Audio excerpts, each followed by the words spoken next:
这场戏横跨中东沙漠与北欧冰原，牵扯进美国总统、伊朗最高领袖、丹麦首相、俄罗斯影子舰队，甚至还有3位神准的预言家。你没听错，在2026年2月底，美国和以色列对伊朗发动代号史诗之怒的突袭之前，在川普威胁要武力拿下格陵兰之前，在波罗的海海底电缆一条接一条被割断之前，至少有3位预言家已经提前把剧本写好了。他们是谁？他们看到了什么？而更重要的是，这场大戏背后到底藏着一盘什么样的棋？先别急，我们一步一步来拆解。今天这期内容信息量极大，建议你找个安静的地方坐下来，泡杯茶，因为接下来的故事可能会彻底改变你对这个世界的认知。故事要从2025年底说起，那时候全世界还沉浸在加萨停火的短暂喜悦中，川普刚在10月份促成了以色列和哈马斯的20点和平协议。白宫的新闻稿写得花团锦簇，说什么中东和平新纪元。可就在这个时候，3个人分别在英国、澳洲和美国几乎同时发出了令人不安的警告。第一位是英国灵媒克雷格·汉密尔顿·帕克。帕克这个人，常看预言频道的朋友应该不陌生。他曾经准确预言过川普当选、英国脱欧、新冠疫情爆发，甚至连英国女王伊丽莎白2世的去世都被他提前说中。2025年12月30号，帕克上传了一部影片，说2026年将是一个清算之年。他特别提到伊朗，说他长期以来一直在谈论伊朗革命，现在迹象已经非常明显。他还说，伊朗的核设施和领导层将遭受精准打击，而战事在3月将进入第2阶段。你听到了吗？精准打击领导层，3月第2阶段。2026年2月28号，美以联军对伊朗发动突袭，第一波攻击就击杀了伊朗最高领袖哈梅内伊。3月，战事果然进入了新阶段，荷姆兹海峡被封锁，全球油价飙升。帕克的预言几乎每一条都在兑现。第2位是澳洲占星家杰西卡·亚当斯。亚当斯曾经精准预测了2016年川普胜选、2024年川普遇刺，以及2020年新冠全球大爆发。他在2025年底断言，2026年全球版图将迎来天崩地裂的巨变，边界将被重新绘制。他还给出了非常具体的时间表，说以色列与哈马斯冲突的最沉重阶段将在2月14号前后结束，而到了7月底，中东将迎来崭新格局。更惊人的是，他提到了地图重绘，这与后来川普试图夺取格陵兰危机席卷北欧的情节简直不谋而合。第3位是美国的金融预言家比格斯。比格斯以预测经济走势闻名，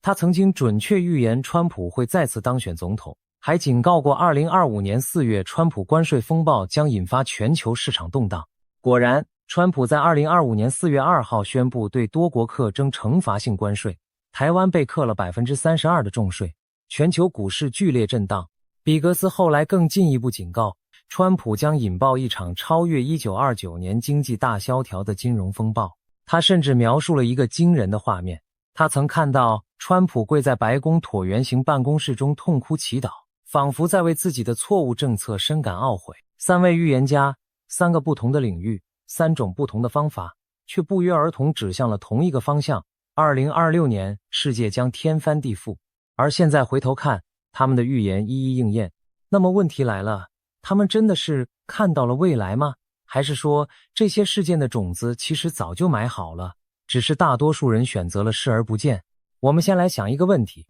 如果你在2025年底告诉任何一个国际关系学者，明年2月，美国会和以色列一起暗杀伊朗最高领袖，同时美国总统会威胁武力夺取北约盟国的领土，而波罗的海的海底电缆会被俄罗斯影子舰队反复割断，他大概会觉得你看了太多阴谋论。但这3件事确确实实在短短几个月内全部发生了，巧合吗？还是说有一条更深层的逻辑线把它们串在一起？要回答这个问题，我们得先回到中东。2025年1月20号，川普第2次宣誓就任美国总统，这一次跟8年前不一样了，共和党同时控制了参众两院，给了他完全执政的权利。多位分析师指出，川普 2.0 的政策手段会更加激进，尤其2025到2026年是他为自己历史定位铺路的关键头2年。他的竞选承诺之一就是终结中东战争。可他上任后做的第一件大事却让所有人跌破眼镜。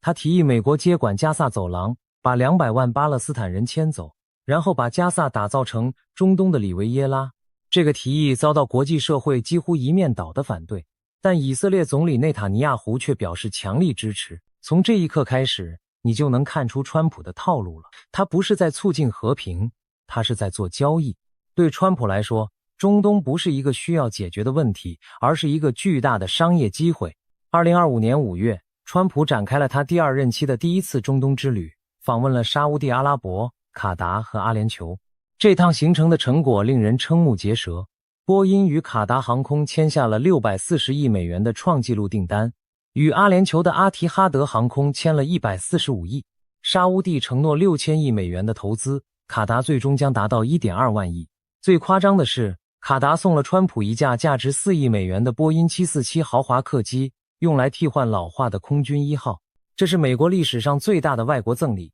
引发了大量法律和道德争议。但真正重要的不是这些金额，真正重要的是，川普在利雅得参加了海湾合作委员会的峰会。在那里，他做了一件不可思议的事，他会见了叙利亚新任总统艾哈迈德·沙拉。这是近25年来美国总统第一次与叙利亚领导人面对面。川普还宣布取消对叙利亚的所有制裁。叙利亚官员欢呼，这是巨大的突破。看到了吗？川普的棋路非常清晰，用商业利益拉拢海湾国家，用解除制裁拉拢叙利亚，然后一步步扩大亚伯拉罕协议的版图。他的最终目标是什么？让沙烏地阿拉伯与以色列建交。如果这一步达成，那就是自1979年埃及与以色列签署和平条约以来，中东最大的外交突破。而对川普个人而言，这会是他政治遗产的皇冠上的宝石，甚至可能为他赢得那个他梦寐以求的诺贝尔和平奖。2025年10月，他确实差点得到它。当时哥伦比亚学者和多位美国政客都在为他游说，连那年的和平奖得主委内瑞拉反对派领袖玛利亚·马查多都公开说川普绝对值得一个诺贝尔和平奖。但最终他还是错过了，而这份错过竟然成了他后来威胁格陵兰的理由之一。但沙烏地王储穆罕默德·本·萨勒曼不是那么容易被说服的。2025年11月，他在白宫与川普会面时，虽然承诺了数十亿美元的投资和采购 F-35 战斗机，但就是不肯宣布与以色列建交。他的条件很明确，以色列必须接受巴勒斯坦建国的可信且有结构的路径，而民调更是残酷。2025年8月的调查显示， 99% 的沙烏地受访者认为与以色列建交是负面的。你没看错， 99%。 那怎么办？川普的答案是先搞定伊朗。伊朗是这盘棋上最关键的一颗子，只要伊朗这个邪恶轴心还在，海湾国家就有理由不跟以色列走得太近，因为他们需要跟德黑兰维持微妙的平衡。但如果伊朗政权垮了呢？2025年6月，以色列和美国就已经对伊朗发动了一场12天战争。这场战争摧毁了伊朗大量的核设施和防空系统，还击杀了多名高级军事指挥官和核科学家。以色列突击队和摩萨德特工在伊朗境内执行了多次行动，纳坦兹、伊斯法罕和福尔多的核设施都遭到了严重破坏。伊朗在战后暂停了与国际原子能机构的合作，指控该机构向以色列泄露了核设施和科学家的信息。美国情报总监图尔西加巴德在3月份曾作证说，情报界评估伊朗并未在制造核武器，但这并没有阻止以色列的行动。川普后来甚至为这场战争取了个名字叫12天战争。有人说这是在向1967年的6日战争致敬。12天战争结束后，伊朗元气大伤。2025年底，伊朗爆发了3年来最大规模的抗议运动，里亚尔汇率跌破140万，通膨高达 52%， 民生彻底失控。抗议从德黑兰的市集罢市开始，迅速席卷全国，口号从经济诉求转向推翻政权，甚至有人公开支持流亡的王储。2026年1月，伊朗安全部队杀害了数千名抗议者，引发国际社会的强烈谴责。川普看到了机会，他威胁说，如果抗议者受到伤害，美国将采取军事行动。但同时，他又通过阿曼进行间接的核谈判。2月份的谈判据说取得了重大进展。阿曼外长说，伊朗愿意做出让步，但川普对谈判结果不满意。然后2026年2月28号，一切都爆发了。美国和以色列在12小时内对伊朗发动了近900次打击，目标包括导弹设施、防空系统、军事基础设施和领导层，代号史诗之怒。第一波攻击就击杀了最高领袖哈梅内伊，他的女儿、女婿和孙子也在袭击中丧生。根据 CBS 新闻的报道，至少40名伊朗高官在袭击中遇难。美军动用了 B-2 隐形轰炸机，携带2000磅炸弹打击伊朗的弹道导弹设施。仅仅在前12小时内，美军中央司令部就打击了超过1000个目标。伊朗国家电视台的主播含泪宣布了哈梅内伊的死讯。德黑兰的革命广场和其他城市的公共场所挤满了悼念者，高呼真主的雄狮被杀了。伊朗的反击来得很快，他们向以色列、美国在中东的军事基地以及多个海湾国家发射了导弹和无人机。沙乌地、阿拉伯、卡达、科威特和阿联酋都遭到了攻击。伊朗还封锁了荷姆兹海峡，全球 20% 的石油和天然气供应通道被切断，油价飙升到了70年代石油危机以来的最高水平。国际能源署的负责人警告说，这场危机比70年代的2次能源危机和乌克兰战争的影响加起来还要严重。截至3月下旬，战争已经进行了将近4周，伊朗至少有1500人死亡，以色列有18人，美军有13名士兵阵亡，海湾国家有21人。而最新的消息是，川普在3月23号宣布，美国和伊朗进行了非常好的、富有成效的对话，双方正在就全面彻底解决中东敌对行动进行谈判。他暂停了对伊朗电厂的打击5天，但伊朗官方否认有任何谈判在进行。这场战争对全球的影响是灾难性的。荷姆兹海峡是全球最重要的能源咽喉，每天有大约2100万桶石油通过这里，占全球石油供应的大约 20%。 伊朗对海峡的封锁导致全球油价一飞冲天，亚洲国家出现了烹饪用燃气短缺，航班取消，航线改道，贸易中断，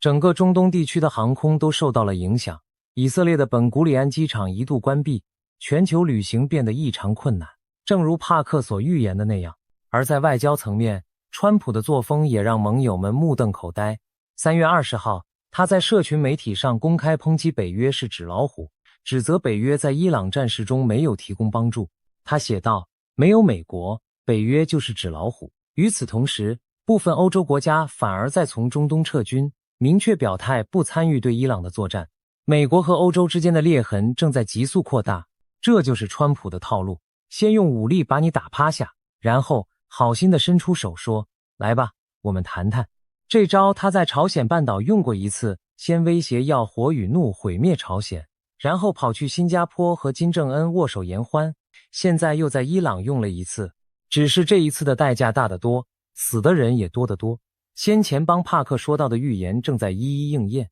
而亚当斯所说的地图重绘也在中东上演。加萨的未来悬而未决，伊朗政权摇摇欲坠，叙利亚政权更迭，黎巴嫩真主党重新卷入战火，中东的版图真的在被重新绘制。但故事不仅仅发生在中东，就在美国把注意力投向波斯湾的同时，北欧的后院也烧起来了，而这把火是川普自己点的。先说格陵兰，格陵兰是丹麦的自治领土，面积比整个西欧还大，但人口只有 5.7 万人。它位于北极，拥有丰富的稀土矿产和巨大的战略价值。早在2019年第一任期时，川普就表示有兴趣购买格陵兰，被丹麦首相弗瑞德里克森斥为荒谬。川普因此取消了访问哥本哈根的计划。但川普不是个容易放弃的人。2025年1月，他重返白宫后，立刻重提格陵兰。他说美国需要格陵兰来保护国家安全。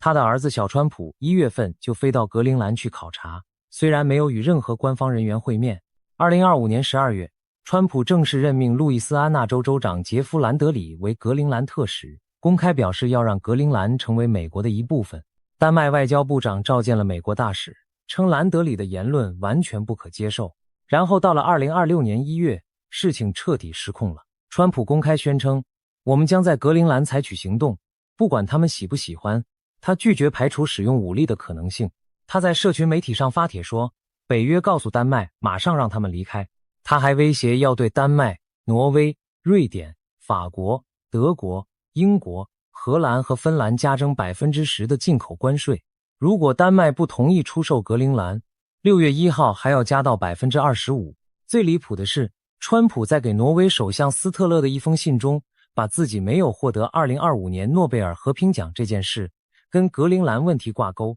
他写道，他不再觉得自己有纯粹为和平着想的义务了。一个超级大国的总统因为没拿到和平奖就威胁武力吞并盟友的领土，这在现代国际关系史上可以说是闻所未闻。接受《纽约时报》采访时，川普说了一句让所有人倒吸一口凉气的话，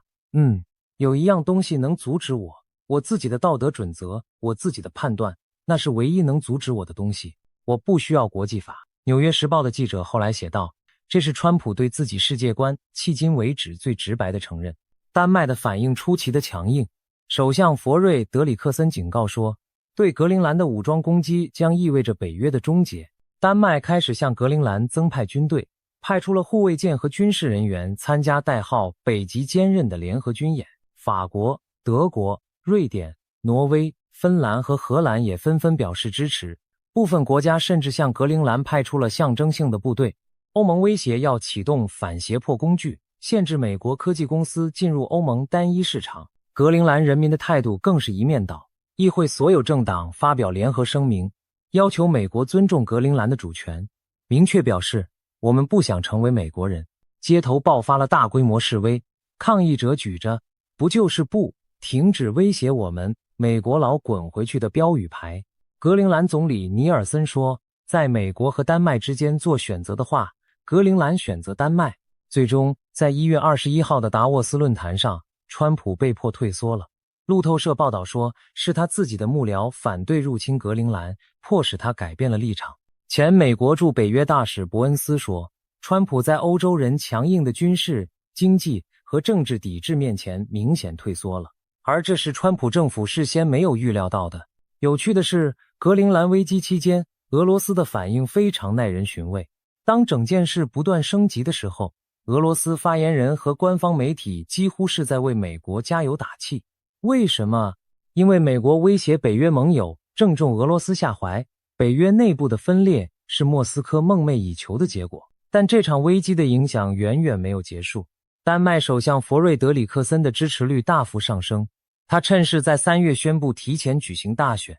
分析人士说，这场选举实质上是一场关于如何应对美国压力的公投，而格陵兰的独立讨论反而因为川普的威胁而暂时搁置了。因为格陵兰人发现，在面对外部威胁时，与丹麦站在一起比独立更安全。丹麦政府也大幅增加了对格陵兰的投入，支出增加了10倍。某种程度上，川普的威胁反而让丹麦和格陵兰的关系比以往任何时候都更加紧密了。格陵兰危机只是北欧困境的一部分，另一条战线更加隐蔽，也更加危险。波罗的海的海底电缆。波罗的海面积大约15万平方公里，周围被8个北约国家和俄罗斯环绕。它水浅狭窄，海底铺设了大量的电力电缆、通讯光缆和天然气管道，是连接北欧和波罗的海国家的生命线。而就在2026年2月，波罗的海3国刚刚正式脱离了与俄罗斯和白俄罗斯的电力联网，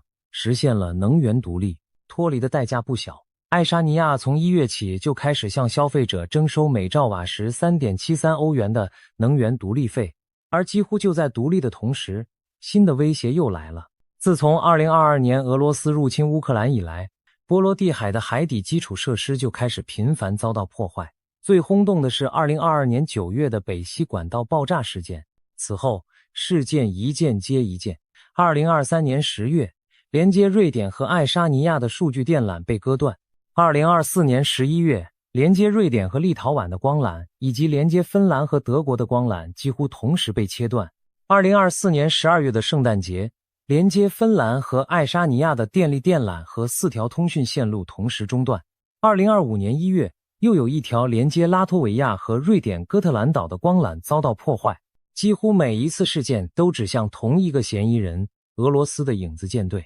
这些老旧的油轮和货船用来规避西方对俄罗斯石油出口的制裁，但同时也被怀疑充当了低技术的破坏工具。他们的手法非常简单粗暴，拖曳船锚在海底拖行数十甚至数百公里，把海底电缆割断。波罗的海水深平均只有55公尺，船锚很容易就能触及海底。2025年底的最后一天，芬兰电信公司 Elisa 在凌晨4点53分发现其连接赫尔辛基和塔林的光缆出现严重数据中断。芬兰边防军、海关、国防军全部出动。芬兰警方迅速扣押了一艘从俄罗斯驶往以色列的货船 Fitberg 号，怀疑它拖曳船锚切断了电缆。芬兰总统斯图布发表声明，强调芬兰已准备好应对各种安全挑战。而5天后，拉脱维亚当局又登上了另一艘涉嫌破坏通讯线路的船只。接二连三的事件让北欧各国的神经绷到了极限。根据 Windward 海事情报公司的数据，在2024年2月到2025年2月的一年间，波罗的海有超过6万次船只抛锚活动，其中有 15% 的船只被标记为高风险， 41% 与俄罗斯政权有关联。北约的回应是在2025年1月启动了波罗的海哨兵行动，部署军舰、飞机和海军无人机来保护海底基础设施。英国领导的联合远征部队也启动了代号北欧守望者的监控系统，使用人工智慧来分析船只动态，计算每艘进入敏感区域的船只构成的风险。但专家坦诚，波罗的海太大了，不可能做到全覆盖。就像丹麦海军的斯文森所说，波罗的海看起来是个小海洋，但实际上是一片相当大的水域，我们不可能随时出现在每个地方。更何况这些攻击具有高度的灰色地带特征，船只可能有多个受益所有人登记在海外领地，所有权链条不透明，这让归因和追责变得极其困难，也给了俄罗斯可信的否认空间。俄罗斯否认了所有指控，称这些说法是恐俄症的表现。瑞典海军潜艇舰队指挥官瓦伦堡对 CBS 新闻说了一句意味深长的话：我们不是处于和平状态，但也不是处于战争状态。他说目前的情况非常接近冷战时期，当年美苏2个核武国家相互试探彼此的底线，却始终没有爆发全面军事冲突。而现在的波罗的海正在重演类似的场景。立陶宛前外长兰兹贝吉斯对 CBS 新闻说得更直白，过去20年几乎没有出过什么事，突然在俄罗斯入侵乌克兰之后，事件几乎每个月都在发生。他说，如果北约不做出坚定统一的回应，普丁可能会得出结论，认为北约不再是从前的那个联盟，然后他可能会说，好吧，也许现在是测试他的时候了。海底电缆被割只是表象，真正让北欧国家夜不能寐的是一个更根本的问题。如果美国不再罩着我们了怎么办？这不是杞人忧天。2025年的美国国家安全战略明确把重心放在了本土防卫和西半球，同时聚焦印太地区和遏制中国，公开要求欧洲承担自身防御的主要责任。川普多次质疑欧洲盟友是否会帮助美国，嘲笑他们在阿富汗的军事贡献，还因为格陵兰问题与欧洲发生了正面冲突。在2026年1月，挪威情报机构发布了年度威胁评估报告，明确指出，我们正面临自2战以来最严峻的安全形势。挪威国防部长桑德维克把俄罗斯列为对挪威和盟国安全的最大威胁。他特别提到了俄罗斯在2026年1月9号使用真果木导弹打击的事件，指出这是俄罗斯利用核能力载具进行战略讯号传递的明确案例。换句话说，俄罗斯正在用核武器作为胁迫和风险操控的工具，而不仅仅是城市毁灭的工具。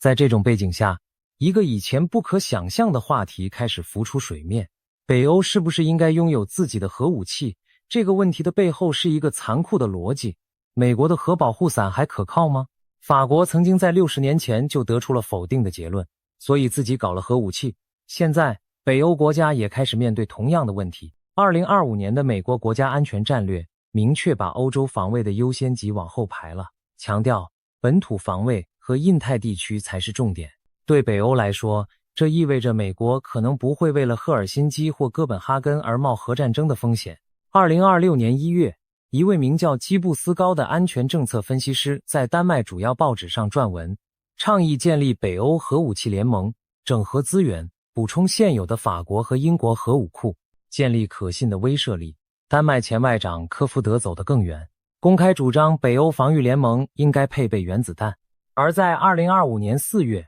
法国就已经将几架具有核打击能力的疾风战斗机派到了瑞典最北端的空军基地。芬兰在2026年1月正式退出了禁止杀伤人员地雷公约。波兰在2025年2月宣布将追求最先进的能力，包括核武器和现代非常规武器。英国在6月宣布计划购买至少12架具有核打击能力的 F-35A 战斗机。沙乌地和巴基斯坦签署了互防协议，被猜测可能将巴基斯坦的核保护伞延伸到沙乌地。整个欧洲，尤其是北欧，正在经历一场深刻的安全觉醒。从2025年到2026年初，欧洲的国防订单增加了大约1倍。波兰和多个波罗的海及北欧国家开始公开支持将国防开支提高到 GDP 的 5%。欧盟层面推出了1500亿欧元的欧洲安全行动基金。德国的国防采购支出从2024年的大约320亿欧元暴增到预计2029年的1000亿。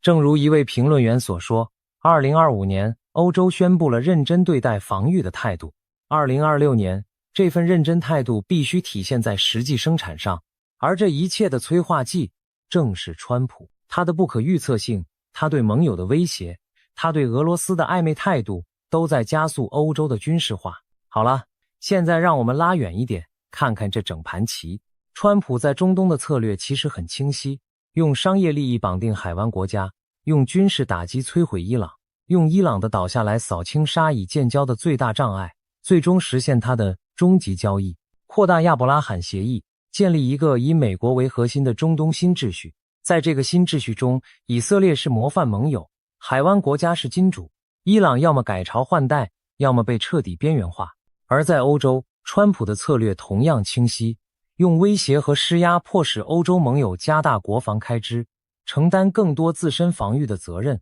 同时为美国在北极地区获取更大的战略空间。格陵兰问题表面上看是荒唐的构岛闹剧，但背后是北极战略的大博弈。北极冰层融化，航道开通，资源争夺，俄罗斯和中国都在积极布局，美国不可能坐视不管。而格陵兰恰恰处于连接北极、北美和欧洲的地缘战略关键节点。正如一位安全分析师所说，格陵兰是北极的地缘战略基石。2025年8月，川普甚至在阿拉斯加与普丁会面，讨论美俄在北极的经济合作，让那个连接两个大陆的普丁、川普隧道的梦想再次复活。一边跟俄罗斯谈北极合作，一边威胁北约盟友交出格陵兰。川普的逻辑在哪里？也许只有他自己知道，但问题在于手段。川普选择了最粗暴、最直接的方式，威胁、关税、武力暗示。这种方式短期内可能有效，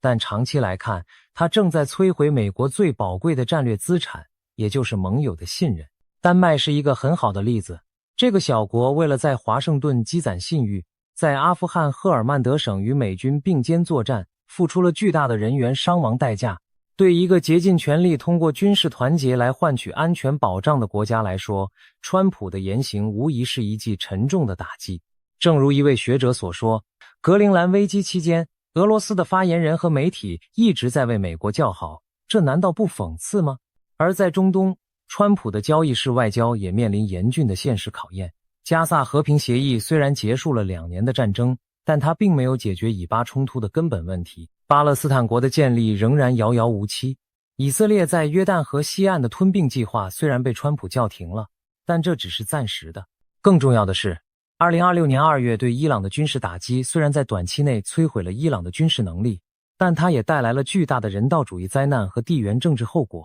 伊朗对海湾国家的报复性打击已经让沙乌地、阿联酋等国对于以色列走近更加犹豫。这些国家最看重的是稳定，而美以对伊朗的战争带来的恰恰是不稳定。回到我们的3位预言家，帕克在2026年1月3号的影片中说，他梦见了黄红旗帜与狮子飞越伊朗的象征画面。他说这意味着美以发动突袭后会迅速撤离，不会派遣地面部队。到目前为止，这是准确的，美国确实没有派出地面部队。他还预言，伊朗最终会由人民做主，有望加入亚伯拉罕协议，善用石油财富迈向更现代化的国家体制。这一点目前还无法验证，但方向与川普的战略目标是一致的。帕克还特别提到了3月的危险，他警告说， 3月中旬到3月底，全球会极度动荡。他提到了大规模的网络攻击、旅行困难。而根据印度占星术的推算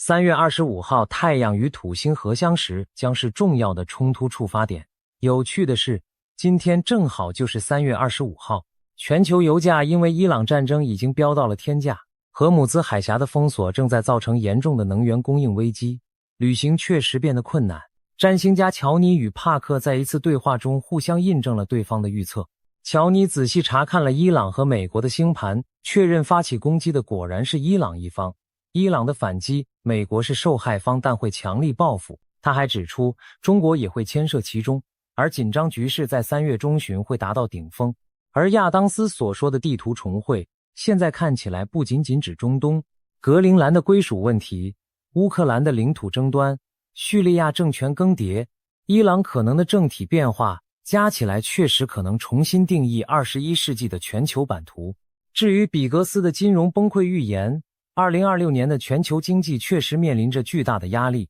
伊朗战争导致油价飙升，荷姆兹海峡封锁打击了全球供应链，川普的关税战继续侵蚀国际贸易，美国的财政赤字持续扩大，这些因素叠加在一起，一场严重的经济衰退并非不可想象。事实上，川普在3月23号暂停对伊朗电厂的打击，表面上是为了谈判，但华尔街的分析师普遍认为，真正的原因是油价已经高到让美国经济承受不了了。当他宣布暂停打击后，美国股市期货立刻上涨，美元下跌，油价暴跌，资本市场的反应说明了一切。战争的代价最终会落到每一个普通人的头上。比格斯说的那场超越1929年的金融风暴也许还没有到来，但它的阴影已经开始笼罩。但我们真正应该问的问题不是预言家们是不是猜对了，真正的问题是为什么这些看似疯狂的事情在2026年同时发生了。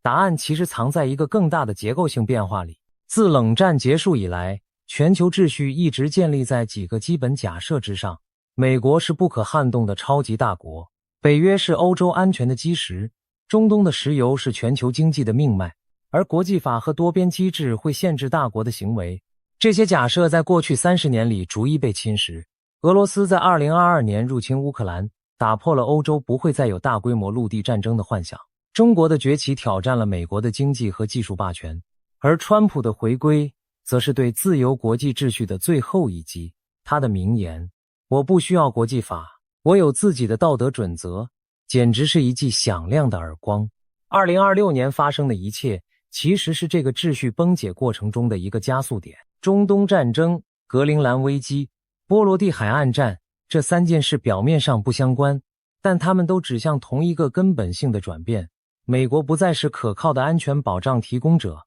至少不是无条件的。这个转变的影响是全方位的。欧亚集团在2026年风险报告中指出，几乎所有的2026年顶级风险都打在欧洲最脆弱的地方。欧盟国家，尤其是东欧和北欧国家以及英国，将特别容易受到俄罗斯升级行动的影响。而华盛顿不愿得罪莫斯科的态度，将削弱北约的强力回应，为俄罗斯的试探提供更多空间。对北欧国家来说，这意味着必须自己承担防御责任，甚至考虑核武器。对中东国家来说，这意味着必须在美国、中国和俄罗斯之间走钢丝，同时为可能的动荡做好准备。对整个世界来说，这意味着我们正在进入一个更加危险、更加不确定的时代。而对我们每一个普通人来说，这意味着油价会涨，物价会涨，旅行会变难，而头条新闻会越来越让人焦虑。最后，让我们想一个更深层的问题。这3位预言家，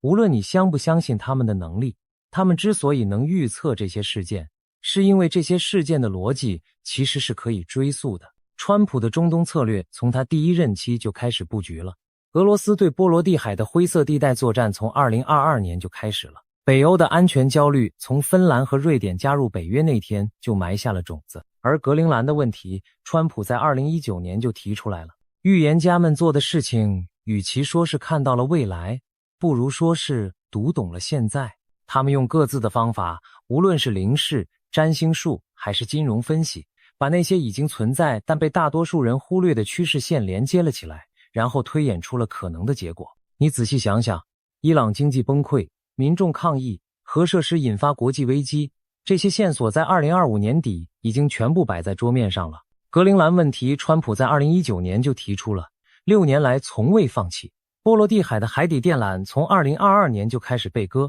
所有的拼图碎片都在那里，只是需要有人把它们拼起来。而真正值得我们警惕的是，如果连这3位各自独立的观察者都能看到的趋势，我们的政治领导人却看不到，或者看到了却选择忽视，那问题到底出在哪里？帕克在预测完所有灾难之后，总是会加上一句：劫难并不可怕，大灾过后就是大福。他预言这些动荡最终会带来一个黄金时代。他说他咨询过印度的多位纳迪叶解读师，他们都告诉他，他会在有生之年看到圣贤们转世归来，看到一个更美好的世界的到来。我不知道黄金时代会不会来，但我知道，在这个黄金时代来临之前，我们每一个人都需要擦亮眼睛，看清楚这场大戏的棋盘上谁是棋手，谁是棋子，而我们自己又站在哪里。2026年3月25号，就是今天，伊朗的战火还在燃烧，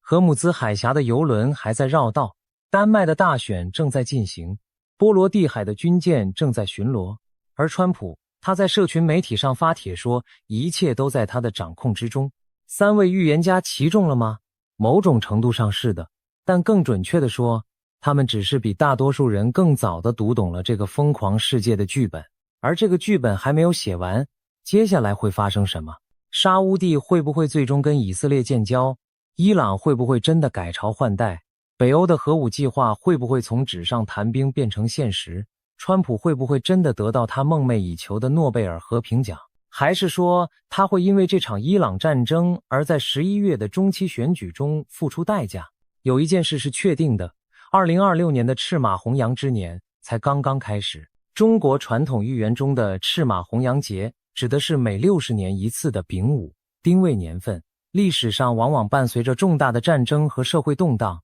2026年正好是丙午年。帕克、亚当斯和比格斯也许不知道这个中国古老的寓言传统，但他们各自用自己的方法得出了惊人相似的结论。这一年，世界将被重新洗牌。这些问题的答案，也许预言家们已经知道了，但对我们普通人来说，我们能做的就是继续关注，继续思考，不要让任何人替我们决定未来。在这个充满不确定性的时代，最大的武器不是核弹头，不是隐形轰炸机，也不是海底电缆，最大的武器是清醒的头脑和独立的判断力。当政客们在棋盘上移动棋子的时候，至少让我们知道自己身处棋盘的哪个位置。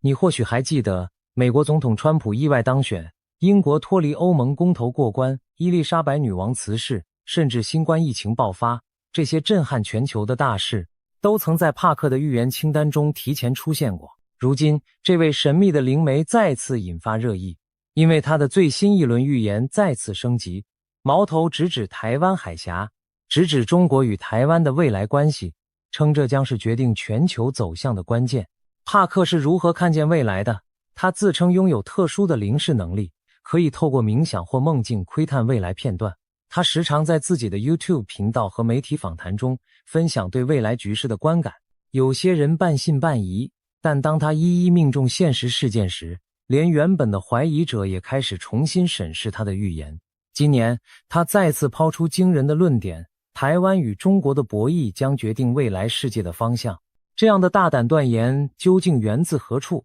帕克究竟看见了怎样的未来画面？接下来，我们将深入解析帕克的预言，以及现实中正在酝酿的风暴。2025年底，帕克公开了一系列关于2026年的预测，引发各界关注。他预言中东将出现惊人的事件，甚至点名伊朗的最高领导层可能在3月遭遇致命打击。起初这听来匪夷所思，然而事情很快发展得令人瞠目结舌。未到2026年3月，伊朗局势真的剧烈震荡了。2026年2月28日，美国和以色列突然对伊朗的军事设施发起精准打击，紧接着愤怒的伊朗向波斯湾周边多国发射飞弹与无人机报复，中东的战火瞬间被点燃。惊心动魄的消息在短短数日内接连传来。3月1日，伊朗官方证实最高领袖阿里哈米尼遇袭身亡，一时间全球哗然。这不正应验了帕克的预警吗？帕克几个月前看见的场景居然如此贴近现实，让他的预言再度成为舆论焦点。这起伊朗事件仿佛是未来剧本的序幕。帕克曾形容2026年3月是全球局势的第一个关键节点，中东火药库将被引爆，甚至可能牵动各大强权的角力。如今随着伊朗领袖被斩首的消息坐实，帕克更笃定地表示，他的预言正在一一上演，而接下来更大的风暴将转向亚洲。如果说伊朗局势的骤变是帕克预言的第一张骨牌，那么他暗示的下一张骨牌就是我们熟悉却又忧心的地方——台湾海峡。帕克把目光投向了远东，将2026年定位为台海的关键年份。他甚至用了一个令人不寒而栗的比喻：战争的彩排。什么意思？他认为在2026年，中国与台湾之间以及背后的美中、日中之间可能上演一起极其惊险的准冲突，就像一场大型战争开打前的总彩排，虽未全面开战，却惊心动魄，一步之差就可踏入战争深渊。令人毛骨悚然的是，帕克发出这项警告后不久，现实中就出现了相呼应的事件。2025年12月初，帕克才刚警示台海将有惊险危机，结果短短2天后，中共辽宁号航母编队就在台湾附近海域对日本自卫队的飞机2次开启火控雷达锁定。要知道，军舰雷达锁定别国军机意味着随时可能开火击落，这种挑衅动作极其危险，一步不慎就会擦枪走火。这起事件震惊了国际社会，日本战机险些被中国航母瞄准击落，如果飞行员一紧张开火还击，台海上空恐怕当场就燃起战火。所幸最终没有导弹飞出，但全世界都从中嗅到一股浓重的火药味。台海危机的前奏似乎已经响起，帕克的支持者将此视为他的预言再次命中现实的例证。他提到，雷达锁定式的彩排，旋即就真的发生了雷达锁定事件。无论巧合与否，这事件宣告着台海局势在急剧升温。在帕克看来，台湾这座只有2300万人口的岛屿，正悄然走向世界舞台的中央。长期以来，台海两岸关系紧张是众所周知的问题，但帕克警告，2026年将是台海情势的临界点，区域紧张将前所未有的高涨，各方摩拳擦掌，像极了一场大战前的总动员。为何偏偏在2026年，台海会成为全球焦点？帕克给出的理由之一是中国内部环境正在恶化，以致北京可能铤而走险，把对内困局转嫁到对外行动上。近年来，中国经济增速放缓，帕克特别提到的几个征兆包括房地产市场的低迷、高失业率引发的社会焦虑，以及金融体系隐藏的风险。当经济压力加剧，执政当局往往会寻找出口。帕克暗示，北京领导人可能会在台湾议题上采取更强硬的姿态，试图以民族主义激情转移民众视线，减轻对内经济困境的不满。我们回顾一下近年的现实，中国的房地产巨头接连爆雷，青年失业率在2023年攀升到官方都停止公布数据的地步，地方财政陷入困境，导致公务员降薪、研发工资的新闻频传，这些都验证了帕克所说的内部裂缝。民众的不满情绪潜滋暗长，从2022年底各地爆发的白纸抗议可见一斑。一场严厉防疫政策引发的反弹就足以让当局感受到统治危机。如果经济再度下滑，年轻世代看不到未来，此种不满只会更强烈。帕克认为，在这种背景下，北京当局可能将矛头对外，选择对台湾强势施压，甚至制造冲突，以凝聚国内民心，转嫁矛盾。历史上不少领导人在内忧外患时动用对外战争牌，从阿根廷军政府打福克兰战争，到俄罗斯在国内经济低迷时出兵乌克兰，例子不少。现在中国经济遇冷，台湾问题无疑提供了一个现成且敏感的突破口。帕克的预警正是基于此种逻辑，当内在压力够大时，外部冒险的风险就大增。2026年的中国是否会走上这条路，种种迹象令人忧心忡忡。如果台海爆发危机，各大国将如何站队？帕克的预言勾勒出一幅紧张的四方对峙图景。美国、日本倾向于挺身保卫台湾，而中国则获得俄罗斯的默契或支持。这意味着，一旦台海有事，将不再是单纯的两岸冲突，而很可能升级为世界强权的直接对抗。帕克指出，一旦台海上空枪响，美国几乎可以确定会公开站在台湾一边。毕竟对美国而言，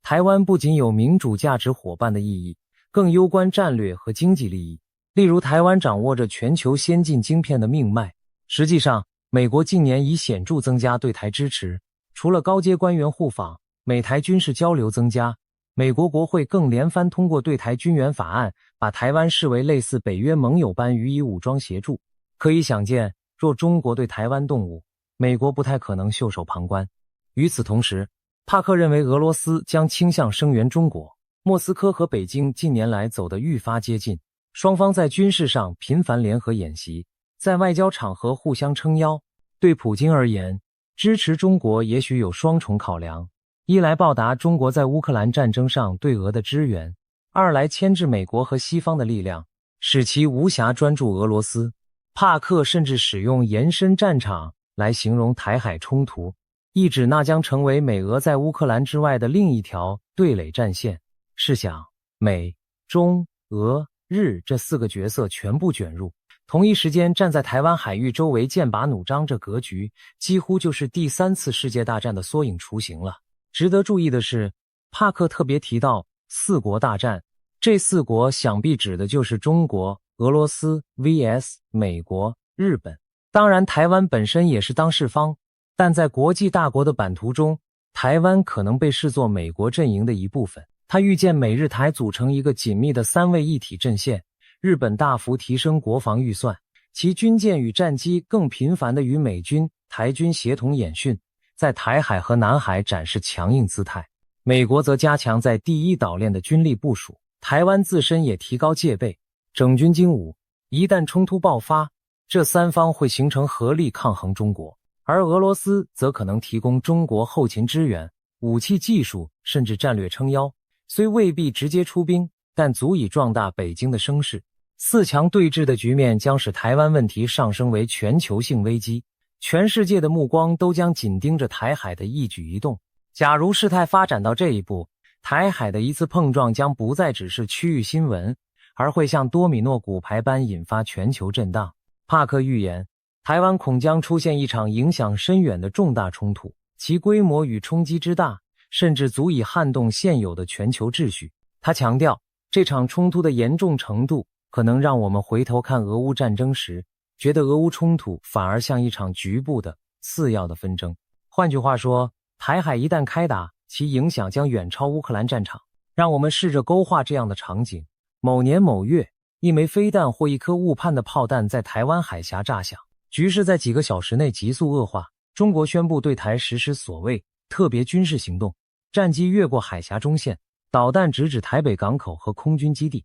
台湾奋起自卫，全岛进入战备状态。美国航母战斗群紧急北上驰援，日本自卫队也在琉球群岛严阵以待。而俄罗斯在联合国替中国挡下谴责决议，背地里加速向中国提供军备补给。全球市场闻讯巨震，亚太股市暴跌，石油价格飙涨，避险资金涌入黄金。世界仿佛一夜回到冷战对峙，甚至更危急，因为这次的导火索就在高度现代化、人口稠密的东亚心脏地带，一步错即是世界大战。各国领袖进退维谷，美国总统面临国会和盟友压力，不介入将丧失霸权威信，介入则恐引核战风险。日本首相要保卫邻近的冲绳和钓鱼台，也要担心本土在冲突中遭报复。欧洲国家则一边谴责中国，一边焦虑若亚洲开战，俄罗斯会否趁机在欧洲再起事端，全球进入高度紧张的临战状态。这幅图景不是耸人听闻，帕克的预言正是把台海危机描述成世界大战的彩排，所有潜在的对立阵营都现身了，所有最先进的杀伤武器都蓄势待发，只差临门一脚就跨过毁灭的门槛。然而，就在我们为这可能的剧本屏息之际，帕克抛出了一个出人意料的转折。他强调，台海冲突的最终结果并非朝最悲观的方向发展。换言之，尽管战云密布，但帕克看到的结局并不是台湾被摧毁或世界坠入永夜。相反地，他暗示黑暗中孕育着另一种结局，一个将深深改变中国自身乃至全球权力版图的结局。按照帕克的预见，在那场震撼世界的台海冲突中，台湾最终没有被中国并吞，反而是中国自身陷入更剧烈的内部震荡。这是个意味深长的逆转，原本挑起冲突的一方最终自食苦果。帕克用一个生动的比喻来形容中国接下来将面临的局面：冰川裂解。一开始只是出现细微的裂纹，看似无伤大体，但随着时间推进，冰层下的张力终于引发整个冰川崩解，庞大的结构土崩瓦解。让我们把隐喻拆解开来，冰川代表中国当前的政治权力结构，多年来看似稳固如山，但帕克说2026年将是冰川开始裂开的时刻。这场台海冲击波将震碎中国体制表面的平静，让原本隐藏的裂缝快速扩大，可能是各地区与中央之间的矛盾，也可能是权力核心内部出现分歧挑战，亦或是民间对政权的不满彻底爆发。总之，帕克认为这次冲突后，中国的政治结构将出现深层变动，甚至可能导致政权更替，也就是现行体制的终结。这听来石破天惊，但帕克在预言中给出了具体的想象。他看到权力核心受到挑战，也许意味着中国高层出现逼宫或权斗，北京中央对地方的控制力下降，地方势力和各省开始出现各自为政的趋势。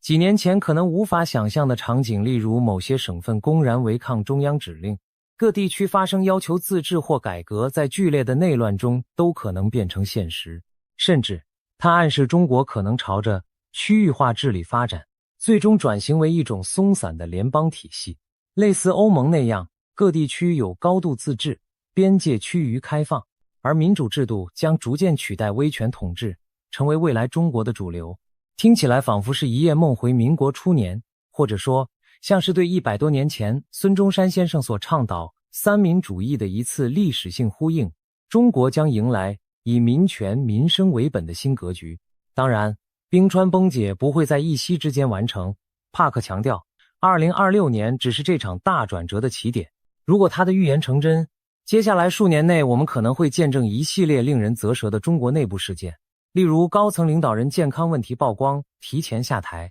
帕克就提及，最高领导人习近平的身体状况将难以再隐瞒，预计在2027年前退出权力舞台，重大事故成为不祥之兆。他提到或许会发生严重的基础建设灾难，像高速铁路出轨、巨桥坍塌，甚至不排除三峡大坝出现结构事故。这些都可能被民间解读为天灭中共的兆头，经济崩塌激化民怨，房地产泡沫破裂，金融债券违约，公务体系发不出薪水等等，使老百姓发现口袋空空，更加愤怒。所有这些裂缝最终汇聚成一条巨大的断层，令统治集团再也无法恢复往日的铁板一块。在这惊涛骇浪中，台湾的命运如何呢？帕克释出的信息相当正面，台湾将挺过这场危机，没有被武力征服或摧毁。相反地，台湾的民主韧性和国际支持将让他屹立不倒，甚至可能因祸得福，在中国内乱后迎来一个更和平的周边环境。因为一旦中国走向内部转型，他对外扩张的企图势必收敛，台湾长期承受的武核压力将大幅减轻。帕克的这一结局预言，无疑让笼罩在战争阴影下的人们看到一丝希望。最坏的结果并非不可改变，黑暗中也许真的潜伏着转机。更有意思的是，帕克并不将目光仅限于中国本身，他预言中国的冰川式瓦解将引发一连串多米诺骨牌效应，那些与中共政权关系密切的其他红色政权可能也会接连变天，全球范围内出现前所未有的政治洗牌，仿佛历史的钟摆将猛烈甩动，长期掌权的独裁者们在这几年内将一个接一个的谢幕。我们已经看到第一张骨牌是伊朗，伊斯兰共和国的最高领袖在2026年春天骤然离世，伊朗国内爆发大规模动荡，神权体制摇摇欲坠。接下来还有哪些政权可能步入黄昏？帕克的言外之意令人浮想联翩。他曾在不同场合提及，北韩半岛可能迎来统一契机，暗示北韩的集权统治终将无以为继，南北韩有机会结束分裂。设想一下，如果中国政局巨变，失去了背后撑腰的平壤，会否崩塌？一旦金氏王朝垮台，朝鲜半岛的地缘政治将彻底重塑，那将是另一件改写历史的大事。再看拉丁美洲，帕克曾预言委内瑞拉的马杜罗政权将倒台。事实上，就在2025年11月，他点名马杜罗很可能在暗杀或暴力政变中下台。随后短短几日，委内瑞拉局势果然大幅震荡。美国加大对马杜罗的制裁和施压，美军舰队出现在加勒比海，马杜罗政府陷入执政以来最危急的存亡关头。尽管最终马杜罗苟延残喘，但帕克的预言为何如此精准的踩点，实在令人啧啧称奇。如果马杜罗终究垮台，那将印证帕克对红色小兄弟政权变天的预测又一桩。还有些国家，虽然帕克未必明言，但暗潮汹涌。例如古巴这个冷战遗绪的共党国家，是否也会在全球民主浪潮中迎来转型？再如与中共关系密切的缅甸军政府，会否发生内部崩裂？甚至俄罗斯本身，帕克在其他预言中曾暗示，普京的日子也未必长久，可能出现政变或权力更替。倘若北京的老大哥地位不保，莫斯科也许更难独撑门面。种种迹象汇合起来，一副独裁者谢幕、世界版图重组的画面正在浮现。帕克进一步指出，中共常年经营的一张覆盖全球的影响力大网，也会在这个阶段被陆续撕开。他预见各国将揭露出许多过去鲜为人知的黑幕，包括中共对外进行的巨额贿赂案件、无孔不入的间谍渗透行动，以及暗中资助某些国家内部的舆论和文化运动，例如所谓的觉醒文化，以削弱西方社会凝聚力等等。这张隐秘的网络一旦曝光，其规模之大、范围之广，将远超一般人的想象。可以说，全世界会忽然发现，中共过去几十年在全球下了一盘大棋，从政界到学术界，从商业到媒体，都布满了棋子。而当这些棋子被一一揪出，清理那代表着中共苦心经营的海外势力将土崩瓦解，各国对其戒心暴增，国际权力平衡也将因此重新校准。权威的崩解不仅发生在东方集权国家，帕克甚至提及，在西方民主社会内部也有一场揭秘风暴正在酝酿。他暗示一些深藏的黑暗秘密将大白于天下，比如轰动一时的爱普斯坦性丑闻名单可能出现，核弹级的曝光牵连许多西方政商界要人，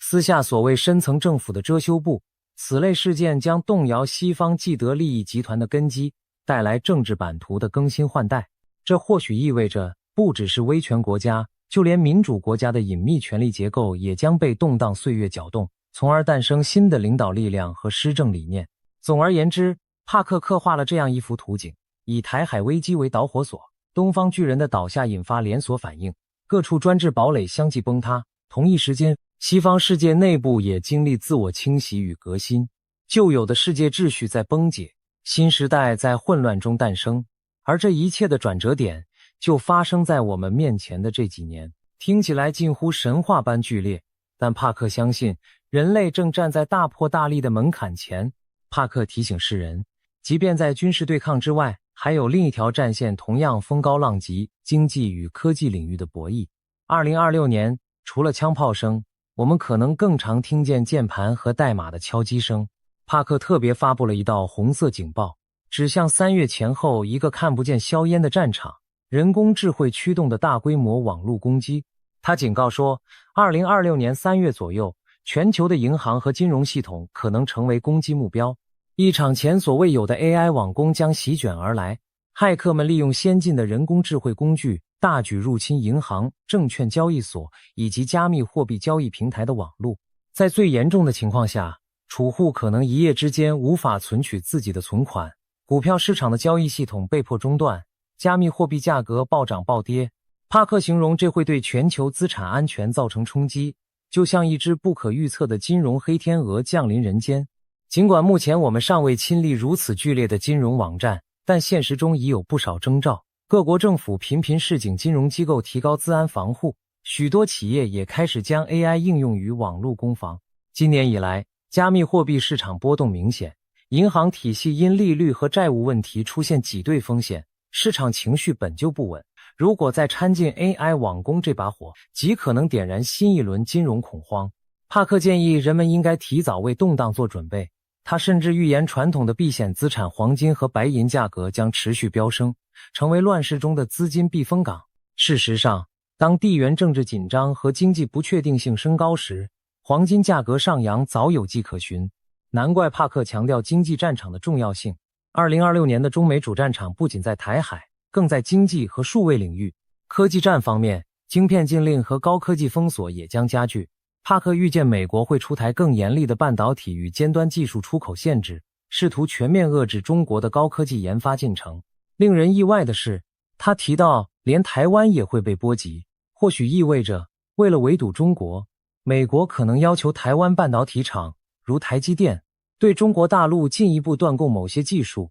甚至暂缓在大陆的投资。这无疑会对台湾企业带来冲击，但台湾夹在美中之间，难免受池鱼之殃。另一方面，中国也不会坐以待毙。帕克提到，北京会以前所未有的军事高压和宣传攻势来反制。经济上，中国或许加速去美元化，囤积战略物资，或者对美日韩企业在华业务施加报复性限制。科技上，中国可能孤注一掷发展国产晶片、人工智慧、量子计算等领域，以期弯道超车，摆脱西方的技术钳制。双方就如两名围棋高手，在看似平静的棋盘上进行着紧张激烈的博弈，每一步都关系着未来产业和经济霸权的归属。值得一提的是，这场经济科技战已经延伸到全球许多看不见的角落。帕克指出，非洲等第三世界地区其实已成为中美俄角力的代理战场。例如，在非洲，中国“一带一路”投资基建、开采矿产，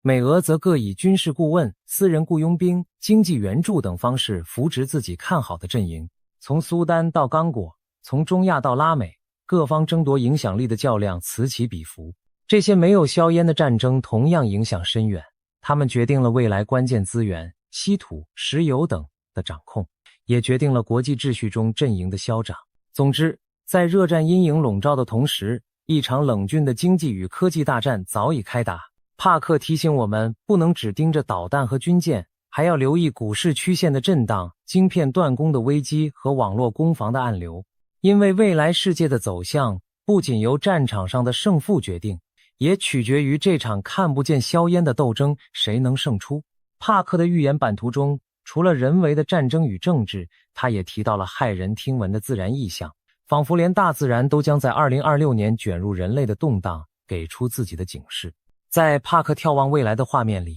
最惊人的一幕发生在2026年8月的日本北部。他援引某些古老的预言典籍指出，日本将在8月遭遇重大环境异常。他描述了一幅令人毛骨悚然的景象，在日本北部的天空中漂浮着巨大而诡异的毒气云。这不是人造的化学武器，而很可能来自海底火山活动。帕克暗示，日本附近海域的某座海底火山可能剧烈喷发，从海底涌出大量有害气体。这些气体聚集在空中，形成一团团褐黄色的云雾，笼罩着北海道或本州北端的天空，宛如远古神话中降下的灾难。日本人对火山与地震并不陌生，但毒气云的说法着实骇人。如果真有海底火山大喷发，造成的恐怕不只是气体污染，还可能引发海啸、地壳震动等连锁效应。想象一下，盛夏8月，日本本州东北部突然天空发黄，空气中弥漫刺鼻的气味，鸟兽惊乱，人们纷纷戴上防毒面具避难，同时地震预警大作，沿海居民紧急撤离高地，这样的场景仿佛世界末日电影。然而，日本正是位于环太平洋火山带上，历史上类似的天灾并非全无先例。例如富士山曾多次喷发，明治时代发生过有毒火山气体喷出导致村民伤亡的事件。帕克显然认为2026年可能有大自然的巨变降临此地，给人类又一记警钟。更巧合的是，帕克提到占星师朱蒂 T 帕特里也在预测中指级国际领导人面临安全风险，包括美国前总统川普的家族成员和印度总理莫迪。在2026年前后，天象星位显示出不安定的讯号，仿佛警告着世间领袖危险潜伏，可能有政坛巨人突然陨落。虽说占星和通灵属于不同领域，但不同神秘途径若得出相似结论，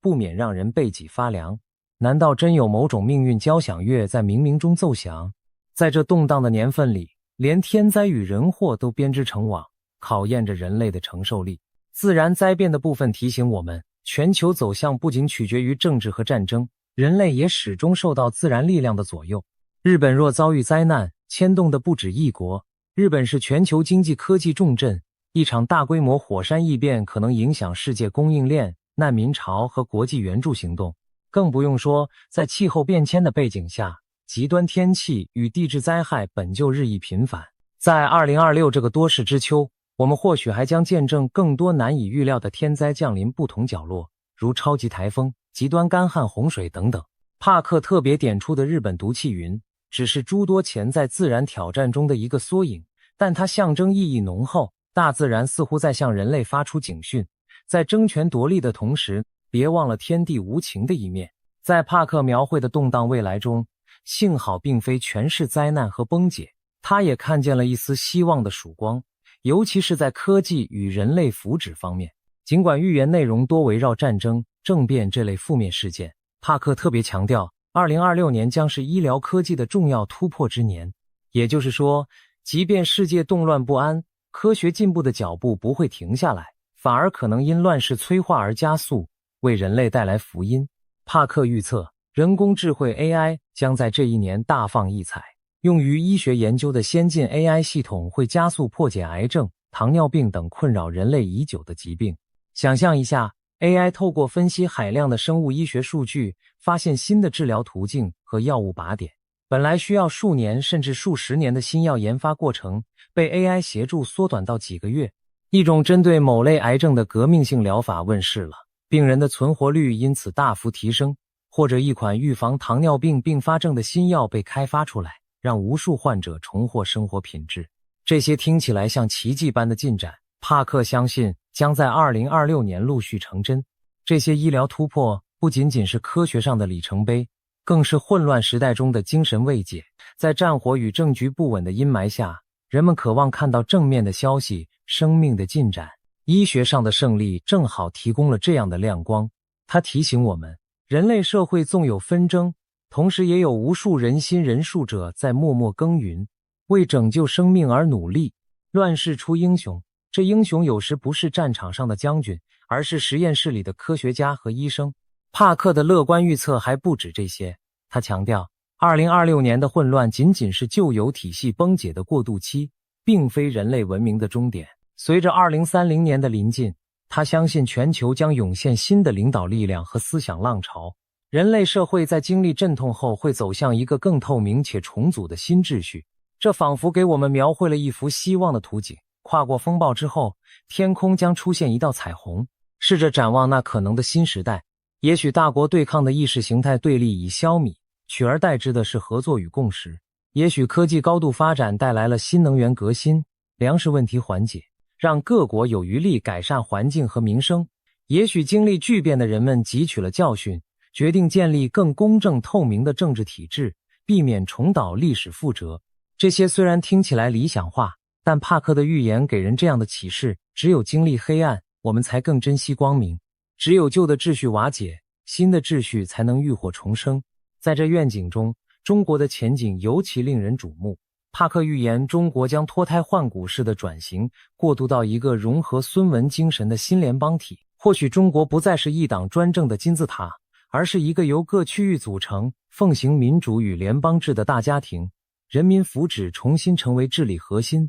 这当然是相当理想化的远景，但100年前的革命先贤梦想不也正是如此吗？历史有时会兜转回环，也许中国真有机会在21世纪30年代实现前人未竟之志，走向一条全新道路。尽管实现希望之前势必要经历阵痛，我们仍可从帕克的正面预言中得到鼓舞。乱世并不等于末日，它也可能是新生的序章。希望之光永不会灭，只要有人类不放弃追求进步和善良。帕克的这一系列预言如同一卷波澜壮阔的未来编年史，将战争、革命、天灾、人性交织在一起。而其中最引人注目的主轴，无疑是中国与台湾关系将决定全球走向这一命题。试想，一个台湾问题牵动中美俄日4大强权的博弈，进而引爆世界秩序的重组。在冷战结束数十年后，东亚的一片海峡岛屿竟成了左右未来格局的关键棋子。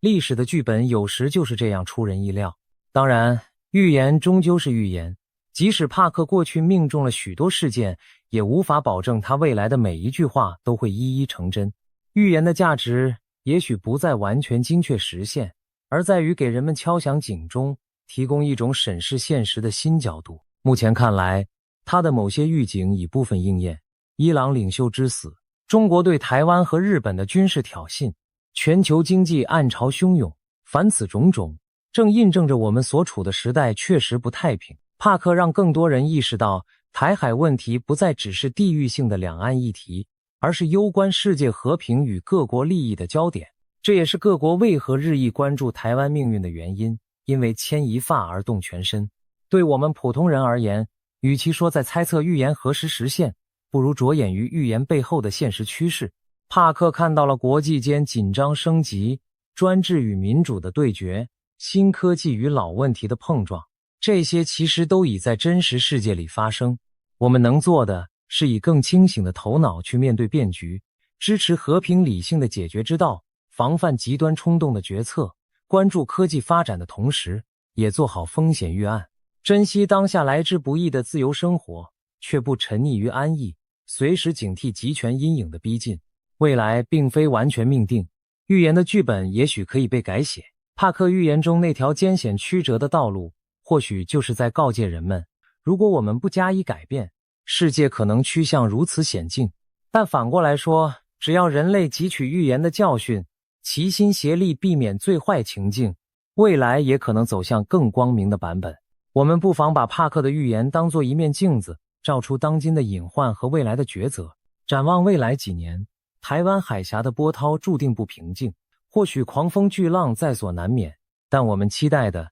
是看见惊涛骇浪之后的一片宁静海洋。帕克相信黎明终将到来，我们也有理由怀抱希望。历史的大戏已经开场，全球的走向正处在十字路口，未来中国与台湾关系将何去何从？会引爆灾难，还是催生转机？这不仅是帕克预言的核心命题，也是摆在全人类面前的考验。我们唯有拭目以待，同时以智慧和勇气做出选择。最后，不管你是否相信预言，一定都能从中体会到危机感与使命感。当前的我们正身处可能载入史册的年代，愿我们汲取这些警示，在黑暗中守护心中那道光。毕竟，正如帕克所暗示的，最黑暗的夜才能映衬出最明亮的星光。让我们希望并努力着迎接一个在风暴洗礼后更加美好的世界。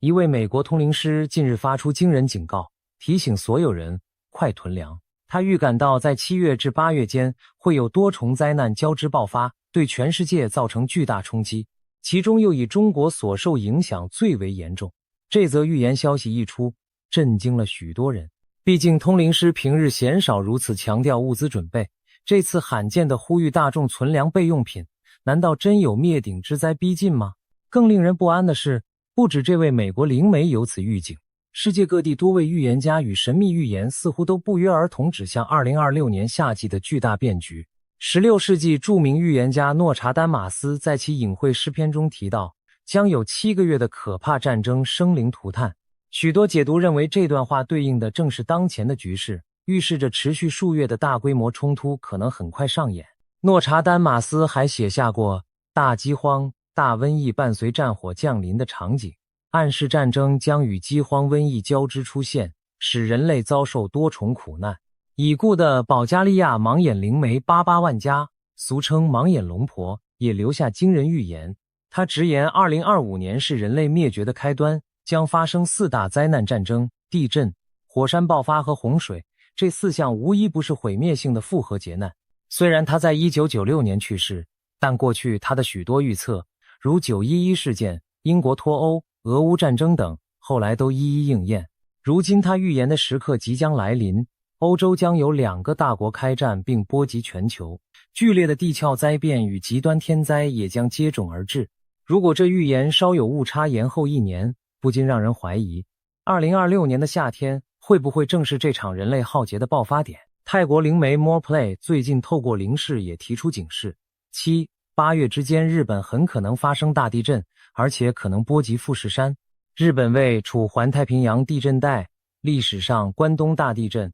东北大地震等都造成过巨大伤亡。如果富士山在强震中被触发喷发，那不仅日本，整个东亚都可能笼罩在火山灰和冲击之下。这与那位美国通灵师对夏季全球性复合灾难的警告不谋而合。地震与火山属于自然灾害的一环，很可能只是复合危机的一部分。有新诺查丹马斯之称的英国预言家克雷格·汉密尔顿·帕克则公开了5项关于2026年的惊人预测。他曾准确预言英国女王逝世和新冠疫情，被视为当代著名的先知之一。对于2026年，他描绘了一系列混乱景象。全球政局动荡，他暗示可能出现重大战争与冲突，甚至不排除美国因战事进入紧急状态，出现打破常规的政治局面，例如某强势领袖寻求非常时期的延任。他提到自己早在2015年就从印度古老预言经文中解读出中国和俄罗斯将结盟对抗美国的画面。如今看来，美中俄以及中东局势的紧张可能正印证了这点。他直言2026年前后将出现多个战争冲突，世界将陷入乱局。环境灾难预警，帕克特别强调了一起将发生在2026年8月的神秘灾难，一团巨大的毒气云将笼罩日本上空。这听起来匪夷所思，但他解释自己多年前在预言文本中就读到，一个国家将被毒气云覆盖，近期更进一步指向了日本北部，时间大约在2026年8月。他甚至怀疑这场灾难可能不是纯天然，有可能是火山天灾，但某种人为因素，比如引爆装置，让情况雪上加霜。一个国家被毒云覆顶，或许意味着火山大喷发的火山气体弥漫，亦或大型化工核设施爆炸泄漏。如果真如他所言，日本将出现如此覆灭性的异变，那对邻近的中国、韩国乃至整个北半球都是沉重打击。经济与网络危机，这位预言家还警告2026年可能发生重大网络攻击事件，瘫痪金融系统。他预见某次大规模的网络袭击会导致金融市场及工业瘫痪，比以往任何网络灾难影响都更深远，甚至让数位货币、人工智慧产业统统遭殃。他提醒大家务必做好备份，不要完全依赖云端，因为金融市场动荡、金价暴涨后又暴跌等非常规事件可能出现。经济领域的巨震往往和战争、灾害相互交织，一旦世界陷入战乱，再加上网络金融混乱，粮食和能源供应链都会被打断，经济危机和物资危机将同步爆发。综合上述来自不同国家的预言线索，可以看出一幅惊人的图景。2026年盛夏前后，全球可能陷入战争与天灾交织的巨难，经济体系与日常秩序也面临崩溃危机。正因为如此，多位先知与灵媒不约而同地呼吁世人提高警惕，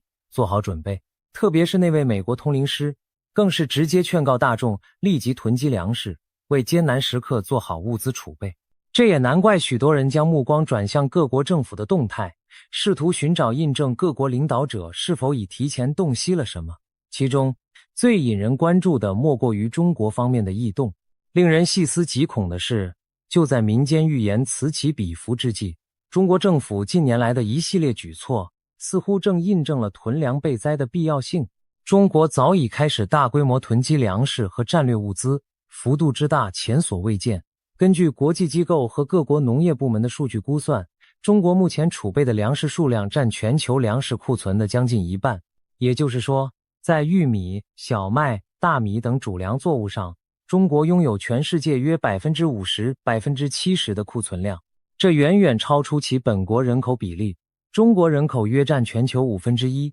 显示中国正超前备料，以防未然。中国官方对粮食安全的重视近年达到前所未有的高度。2021年底，中国商务部突然发布一则通知，鼓励全国居民储存一定数量的生活必需品，以备紧急情况之需。这则平淡的通知在当时引起轩然大波，许多老百姓联想到是否有战争或严重危机将至，才需要官方出面提醒老百姓居安思危。虽然官方随后解释此举是为防范冬季疫情反弹或自然灾害导致的物资短缺，但大规模囤粮的风声自此不胫而走。人们发现，中国政府不仅劝导民间备粮，自己更是在全球采购中扫货囤积。过去几年，中国透过进口和扩充仓储，把国家粮仓囤得满满当当。官方数据显示，中国每年谷物产量连续多年稳定在 6.5 亿吨以上，同时还大量进口粮食。2025年，中国更提高粮食战略储备预算目标，再创新高。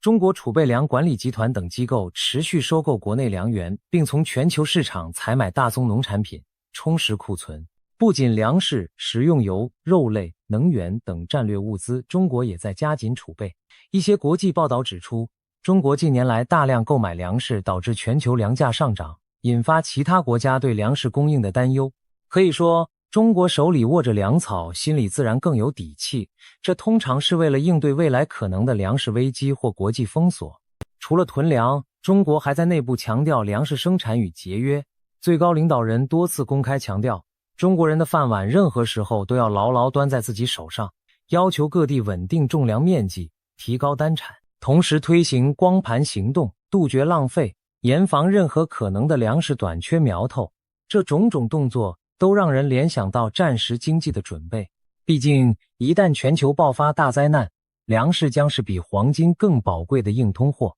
中国如此未雨绸缪，是否因为高层早已掌握某些内幕而提前应对？事实上，不只是中国，全球粮食安全形势本就日趋严峻。这2年受疫情冲击和地缘战争影响，粮食供应链多次中断。2022年俄乌战争爆发，作为粮仓的乌克兰和俄罗斯谷物出口受阻，曾导致中东、非洲出现严重粮荒预警。国际粮价飙涨下，许多国家实施出口管制，印度限制大米出口，俄罗斯一度禁止小麦出口，各国都试图保住自家粮袋子。在此背景下，中国手握巨量粮食储备的意义格外突出。一旦全球粮荒真的到来，中国至少短期内能保证14亿人的基本口粮，不像许多国家将陷入弹尽粮绝的危机。然而，极端情况下，就算有库存，也可能远水难解近渴。倘若预言中的复合灾难成真，供应链中断，交通受阻，物资能否及时从国家仓库分发下去，还取决于社会秩序与基础设施是否稳定。中国虽然已做了备灾行动，但真的大灾来临时，挑战依然严酷。正因如此，那位通灵师才强调每个人都应该储备粮食和必需品，而不是完全指望政府救援。对个体而言，手中有粮，心中不慌，这是数千年来颠扑不破的生存真理。古代中国的智者早就有告诫，宜未雨而绸缪，勿临渴而掘井。明朝刘伯温传说中的烧饼歌也疑似预言过末节饥荒，劝世人积谷防饥。无独有偶，今天现代的灵媒们发出的讯息与古老智慧不谋而合。在这场可能的复合灾难中，最令世人担忧的组成部分之一，就是地缘政治的大规模战争。目前全球几处火药库都处于紧绷状态，一旦引燃，后果不堪设想。通灵师特别点出，中共或将趁虚而入，展开提前行动的，可能这暗示着如果国际局势因其他灾难而混乱，北京当局可能抓准时机对外发动军事冒险。最典型的莫过于台海局势。多年来，台湾海峡一直是东亚的火药库。近年来，解放军军机、军舰在台海周边频繁演训，中美关系因台湾问题日趋紧张。如果全球在7、8月陷入天灾人祸，美国等大国自顾不暇，中共会否认为出兵台湾的良机已到？历史上趁敌疲弊是常见的战略，一旦北京选择此时提前动手，那台海战争将迅速升级为区域甚或世界级冲突。美日很可能介入，中国本土沿海也将直接卷入战火，这将是对中国最沉重的打击之一。毕竟战争一旦开启，现代化城市可能遭受导弹袭击，人口和经济命脉都将陷入危机。除了台海，中国周边还有多处潜在冲突点，南海领土争端、中印边境摩擦、朝鲜半岛局势等等。如果北京真的在全球灾难中铤而走险，同步点燃多根导火索，结果可能超出其掌控。反过来看，假如灾难因别处战争而起，中国也难独善其身。俄乌战争已经持续多年，虽然未演变成世界大战，但也牵动着中美欧关系。中东局势亦暗潮涌动，以色列和伊朗的对立，美国在波斯湾的军事部署都充满战争隐患。前文提及的中国诺查丹马斯蒋学勤预测美伊最终可能在2027年前后爆发正面冲突，而2026年很可能是酝酿的关键期。一旦美伊开战，全球油价与安全形势将剧烈震荡。对中国而言，中东战争意味着能源进口受阻，经济雪上加霜。同时，美国若深陷伊朗战场，或许更增大台海变局的不确定性。总之，战争风险正与时间赛跑般迫近，我们或许正在走向第3次世界大战的边缘而不自知。一旦大国卷入多线战事，核武器的阴影也将浮现。诺查丹马斯曾描述，双城之间将降下前所未见之劫的场景，被一些人解读为对核爆毁城的预见。7、8月间若爆发战端，人们最恐惧的莫过于局势升级到动用核武的地步，那将不仅是某国最惨，整个人类文明都可能遭遇浩劫。在这方面，中国其实非常脆弱，几大核心城市人口密集度极高，一枚核弹造成的人员伤亡和社会恐慌将难以想象。战争与灾难往往是连锁相生，战争会直接带来死亡和破坏，也会间接引发经济崩溃、难民潮和传染病。反过来，自然灾害的大破坏也可能诱发战争或国际冲突，比如资源匮乏导致争夺，灾后国家虚弱引来外敌。通灵师强调的复合性大灾难正是这种灾中有战、战中有灾的混合体。中国处于当今地缘政治的焦点，一旦世界陷入战乱，中国必然卷入；一旦中国自身成为战争导火索，也必将承受最猛烈的灾祸反噬。除了人为战争，大自然似乎也在酝酿着猛烈的反扑。近年全球各地极端天气和地质灾害频发，仿佛在为某个剧烈的临界点做准备。一旦这些天灾在7、8月集中爆发，将与战乱交织成世纪灾难。以下是可能出现的主要自然灾难类型：超强地震与海啸。今年灵媒们特别点明了日本这个地震频仍的国家。若真如泰国 Mopli 和英国帕克所言，日本在7、8月遭遇强震甚至富士山喷发，那将是东亚的大灾难。历史上，日本关东地震1923年和东日本大地震2011年都造成10万级的伤亡和巨额损失。东日本大地震引发的海啸甚至飘过太平洋，其冲击波影响了中国沿岸的潮位。可以想见，如果富士山喷发，火山灰将覆盖日本大部分国土，喷出的二氧化硫气体在平流层形成硫酸云雾，不仅危害东亚地区的空气品质，还可能影响全球气候。火山灰遮蔽阳光导致降温等。更何况，富士山附近是日本人口稠密区域和经济中心，后果将极其惨重。而对中国而言，日本大震灾带来的经济连锁反应、产业链中断以及可能的难民潮都是直接影响。东海相邻，如果地震引发海啸，我国东南沿海也难免遭受袭击。除了日本，中国本土其实也处在环太平洋地震带的一环。历史上唐山大地震、1976年等惨剧仍记忆犹新。专家警告，中国大陆几条主要地震断裂带，如四川、台湾、喜马拉雅地区，都在积累能量，未来发生7级以上强震并非不可能。如果偏偏在战乱或其他灾难期间再来一场国内强震，救援将更为艰难，人民所受苦难可想而知。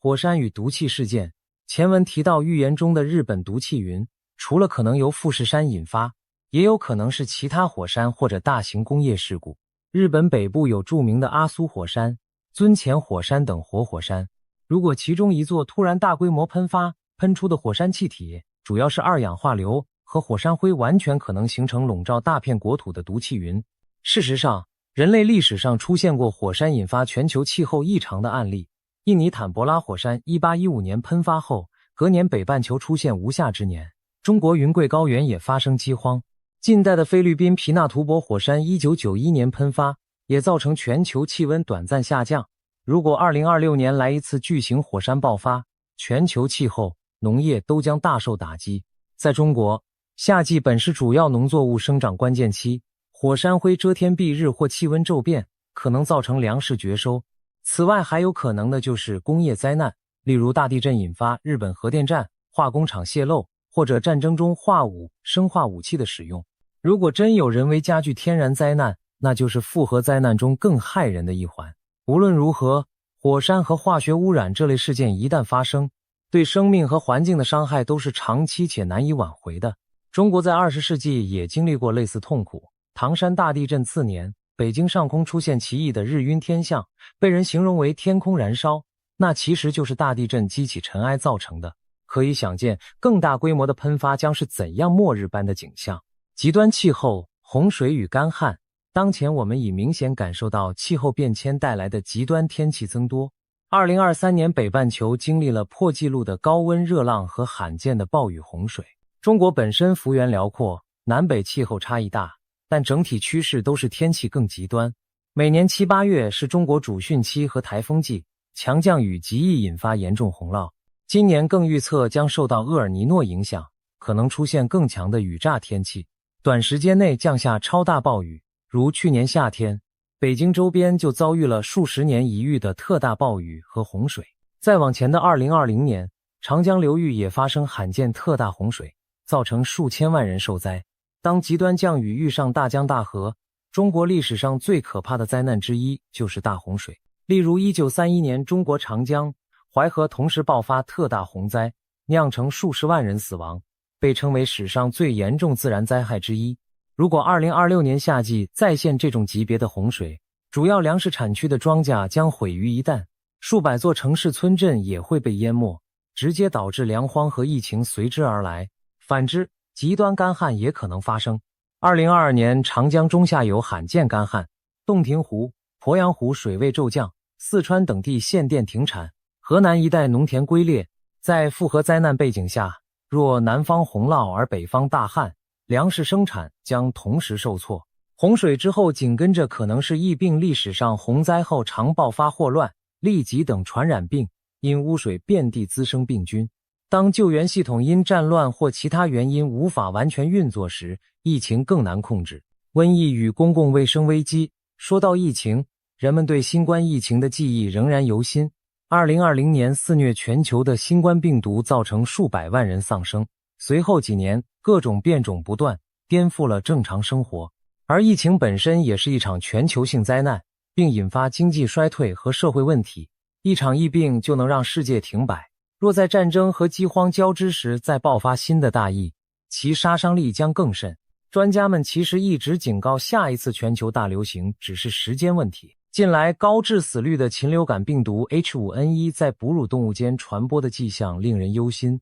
一旦变异适应人类，就可能引发比新冠严重得多的瘟疫。想象一下，如果今年夏天某地同时陷入战火和饥荒，民众体质下降，医疗系统瘫痪，这种环境最容易催生瘟疫流行。届时不仅是那个地区，疫情还可能沿着逃难者和军队传播到全球，成为新的世界级危机。中国在这方面也非常脆弱，人口密集的城市容易迅速传播病毒，而一旦再度采取封控措施，经济与社会将雪上加霜。新冠疫情最后一波在中国造成了极大冲击，很多家庭在那场冬季疫情中失去了亲人。如果未来几个月又出现烈性传染病，中国是否有足够抗压能力，这将是巨大未知数。综上所述，自然灾害部分就已经骇人听闻，地震、火山、洪水、旱灾、瘟疫，每一项单独出现都可能成为年度新闻头条，而若多项同时发生，那简直是末日光景。这些天灾若与前述战争、经济危机交织，就构成了完全态的全球复合灾难。而中国由于其幅员广大与人口众多，等于把几乎所有灾难类型的风险都集于一身，哪一环出问题，中国都难独善其身。通灵师的警告特别点出，中国最惨，这并非危言耸听。综合前面分析，中国极可能在这场全球性复合灾难中成为受创最深的国家，原因有以下几点：战争直接冲击，如果台海或南海爆发战事，战场就在中国家门口，甚至可能在中国本土，这意味着中国将直接承受战争破坏，远甚于远离前线的国家。基础设施、工业生产将被摧毁，沿海发达城市可能遭受攻击，再加上战时封锁和制裁，中国对外贸易将骤停，能源和粮食进口通道被切断，经济会急速下坠。西方国家虽也会卷入冲突，但地理上仍隔着太平洋或大西洋，国土不一定沦为主战场，而中国将首当其冲。所以，一旦亚洲战争爆发，中国所受人员伤亡和财产损失几乎注定是最大的。天灾高风险，中国幅员辽阔，地形气候多样，很多地区本就灾害频仍，地震带覆盖西南、西北、台湾等地。长江、黄河流域历史上周期性洪水泛滥，东南沿海每年迎击多个台风，华北华中有时夏秋干旱。此外，随着气候变暖，青藏高原冰川融化可能引发山洪，东部沿海低洼城市面临海平面上升威胁，可谓百灾齐聚。而中国人口密集，一场特大灾害往往造成10万级别的受灾人数。例如汶川地震，2008年近9万人遇难失踪，98抗洪上千人丧生。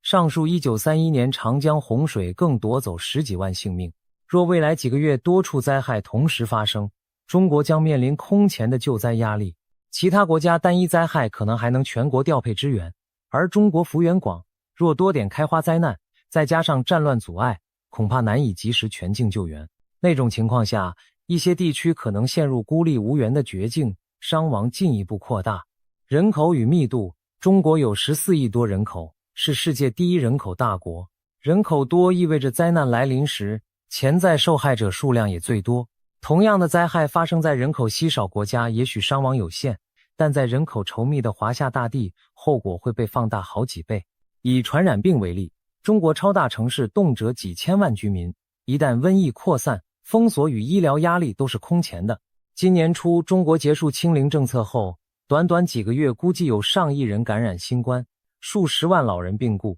医院人满为患。试想，一种更致命的病毒在战乱中出现，医疗资源被战伤占用，病患将无法有效救治。另外，中国城市高楼林立，防灾空间有限，一些城乡基础设施老旧，在极端天灾下容易造成群死群伤事故。人口红利在灾难时刻反而成为脆弱负担。经济结构与粮食压力，中国经济高度融入全球，原材料和燃料进口依赖较大。如果全球灾难导致国际贸易中断，中国制造业将面临原料短缺，同时出口市场缩减，大量工厂将被迫停产，失业人数激增。而14亿人的生活需要持续供给，一旦出口换汇受阻，进口粮食和能源将出现缺口。尽管中国粮食产量高，但人均耕地并不多，自身也面临农业现代化瓶颈，再加上极端天气可能造成欠收。如果战争和灾害持续数月，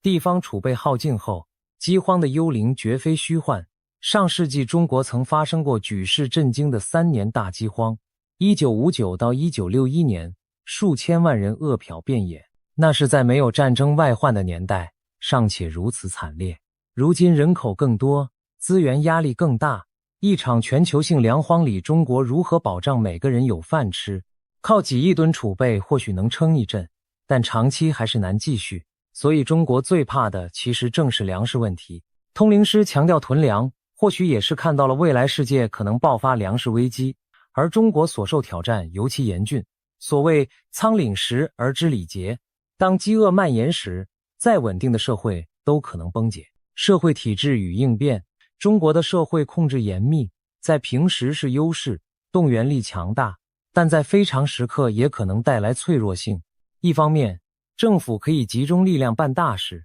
比如大灾来临时调集全国资源救援，这在过去的汶川地震、疫情封控等都体现出一定成效。但另一方面，高度集中的决策体制如果在资讯不充分或判断失误时，容易错失良机，甚至造成更大损害。一旦中央指挥系统因战乱或通信中断而受影响，地方可能无所适从。还有资讯透明度问题，有灾情时若通报不及时，错过黄金救援期，就会酿成更惨烈后果。例如初期隐瞒疫情让病毒扩散，就是深刻教训。如果未来多灾并发，政府维稳压力空前，可能采取更严厉的管控，甚至军管，人民生活将受到2次伤害。而在灾后重建阶段，如何安置千万灾民，抑制社会动荡，对中国执政者都是巨大考验。历史上王朝末期往往天灾加动乱相伴出现，中共政权能否度过这次可能的大劫，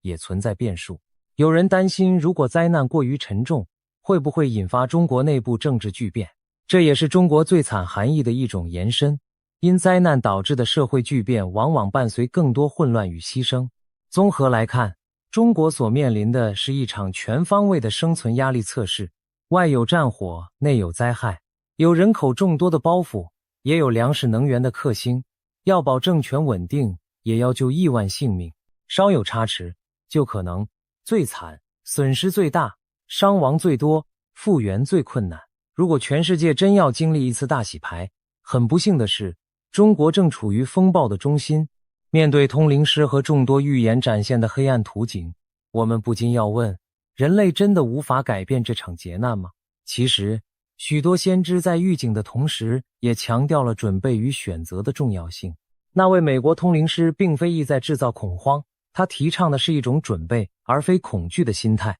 与其坐以待毙，不如未雨绸缪。我们每个人都可以从现在开始做些务实准备，储备粮食与水，就像他反复强调的，确保家中有足够的粮食和干净水源，可以度过至少几周到几个月的物资断供期。这在任何灾难、飓风、地震、战争中都是适用的常识。当超市断货、自来水停供时，家中储粮就是救命资源。备好应急用品，包括医药箱、常用药品、手电筒、电池、收音机、燃料、保暖衣物等。尤其在可能停电的情况下，这些物品极为重要。还有现金和贵重物资，以防网络金融系统瘫痪时无法取款支付。帕克的预言提醒我们，连电子资料也要备份，制定家庭避险计划，与家人商讨在不同紧急情况下，火灾、震灾、战乱如何汇合、撤离和联络，了解所在社区的避难场所和逃生路线，准备一个紧急背包，一旦需要疏散可以第一时间带走。关注信息，但保持冷静，在灾难苗头出现时，留意官方和媒体的权威资讯，不信谣，不传谣，同时也保持独立思考和警觉，不要因为恐惧而丧失判断。心态上要做到有备而无惧，毕竟恐慌本身会带来次生灾害，例如囤积潮、金融挤兑、秩序混乱，我们要尽量避免。至于国家和整个人类社会，其实还有时间采取行动来减轻灾难的打击，例如加强国际合作，避免冲突升级为全面战争，各国分享预警资讯，共同防范极端气候和地质灾害，提前部署救援物资到高风险地区等等。人类历史上经历过无数次灾难，往往也是在绝境中找到出路。黑死病横行后有了公共卫生的进步，2次世界大战的废墟上建立了国际联合国以维持和平。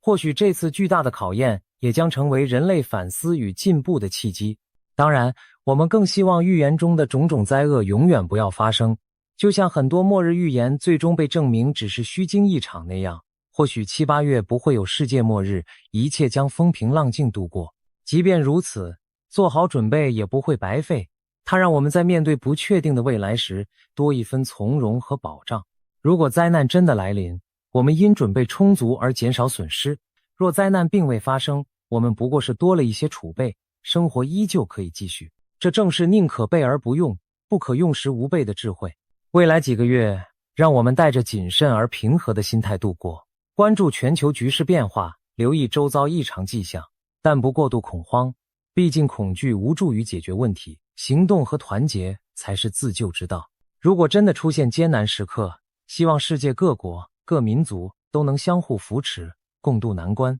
14亿中国人民更是应当守望相助，以坚韧和智慧战胜困境。历史告诉我们，在黑暗的夜晚终将过去，希望的曙光终会到来。让我们祈愿那些可怕预言最终证明只是虚惊，但同时也按照最坏的情况做好准备。从现在起，珍惜每一天的和平安定，积极做好防灾备灾。希望我们既避免了真的出大事，又不辜负这场提前到来的警钟。当未来的人们回顾2026年的这个夏天时，期望记录下的是人类的冷静应对与团结互助，而非无准备下的悔恨悲号。最后，无论您是否相信通灵预言，多储备一些粮食水源总是有益无害的。就让我们抱持希望最好的结果，做好最坏的打算的态度，迎接即将到来的日子。愿上天垂怜，人类度过此劫难后能迎来新生。在风暴来临前的宁静中，我们已经做了能做的一切准备，接下来，静待时间揭晓答案。相信经历这场试炼后的我们，将更加坚强，也更懂得生命与和平的可贵。平安度过7、8月，是我们共同的心愿。上周六2月28日，美国和以色列联手对伊朗发动了一次惊人的空袭行动，直接斩首伊朗最高领袖阿里·哈梅内伊以及数十名高层领导人。当时哈梅内伊与他的将军们正在德黑兰市中心一栋大楼内秘密开会，美军提供精确情报，以军战机携带精确制导弹药，突然在白天发动打击，几枚导弹几乎同一时间击中会议地点，把伊朗最高层一网打尽。哈梅内伊当场被击毙，其家人和多名核心幕僚也一同遇袭丧生。在短短几十秒内，伊朗政权的金字塔顶端就被连根拔起。消息传出后，美国前总统川普立刻高调宣布，历史上最邪恶的人之一哈梅内伊已经当场死亡。但这次行动不是入侵，而是解放。美国将帮助伊朗人民夺回自己的国家，伊朗人民的自由时刻到了。伊朗国内许多民众得知这个消息后反响热烈，无数人涌上街头狂欢庆祝，甚至在伊朗军队和警察内部，都有人开始悄悄与美方接触，寻求豁免与新政府的合作机会。看来，在经历了几十年高压统治之后，不少伊朗人真心盼望着变天的一刻。那么，作为世界公认邪恶轴心之一的伊朗，其政教合一的独裁政权会就此倒台吗？如果倒台，整个中东乃至世界格局将出现怎样的变化呢？更令人震撼的是，这一系列巨变似乎早已被预言所描述。我们不妨来看看预言是怎么说的。事情的发展几乎完全印证了一位英国预言家的说法。去年6月，美军代号午夜之锤的行动精准摧毁了伊朗的一处重要核设施。在那之后，英国知名通灵预言家克雷格·汉密尔顿·帕克就曾预言，伊朗将面临经济崩溃、恶性通货膨胀引发的大规模抗议，政府会升级镇压，局势会越来越紧张，最终会爆发一场来自内部高层的暗杀行动，其目标是推翻现有神权政权。帕克断言伊朗最高领袖哈梅内伊将会消失。他特别指出2026年3月是关键时间点，届时会看到非常有针对性的攻击，不仅针对领导层，还包括对剩余核设施的打击。现在回头看，帕克这段预言真是惊人的准确。伊朗经济的确在过去1年迅速恶化，通胀率高达 42%， 里亚尔汇率暴跌，一般民众连面包都买不起。去年底以来，全国各地爆发前所未有的大规模抗议和罢工浪潮，要求政权改革甚至更替。伊朗当局试图用强硬手段镇压，据传造成超过3万名示威者丧生，血流成河。然而高压并未让局势平息，反而激起体制内有良知者的不满。终于，有人坐不住了。据说正是伊朗内部高层的知情者向美以联军暗中通风报信，提供了哈梅内伊等人那天开会的准确地点和行程。在里应外合之下，美以才能如此精准地发动这次斩首行动。从帕克的角度看，这完全可以说是一场来自内部高层的暗杀，而行动发生的时间点也几乎恰好对应了他预言中的2026年3月关键点。因为伊朗方面正式对外宣布哈梅内伊的死讯时，已经是3月1日了。帕克预言中的每一细节都和现实丝丝入扣，不能不让人脊背发凉，感叹一句，有时候这预言准得真叫人害怕。那么这场震撼世界的斩首之后，事态将如何发展呢？帕克预言说，在第一阶段的领导人被除掉之后，伊朗还将经历一段动荡的过渡期，相当于第2阶段的革命。这期间，社会内部的混乱和派系争斗会进一步加剧，但同时一种古老的波斯精神将被重新唤醒，极端伊斯兰主义在全球范围内造成的影响将开始消退。最终，伊朗将爆发一场惊天动地的革命浪潮，建立起一个全新的政府，国家走向复兴，回归传统价值，迈向更加民主开明的体制。更神奇的是，帕克透过他的远视能力还看到，在伊朗动荡之后的过渡期中，会出现一位谜样的女性领袖。这位神秘女子是一名成熟的女性，年纪可能不小了，但非常有能力。她并非传统意义上的政治家，而更像是女性力量崛起的象征，或者说是一场女性解放运动的化身。据帕克描述，这位女性领袖带有强烈的艺术家气质，举手投足透着灵性与神秘感。他将与一位年轻的男性领袖携手合作，共同引领伊朗度过动乱的过渡期，化解伊朗内部各宗教派别之间数千年的恩怨与冲突。在这位女性力量的参与下，帕克看见未来的伊朗进入了一个希望阶段，女性权力大幅提升，经济迅速复苏，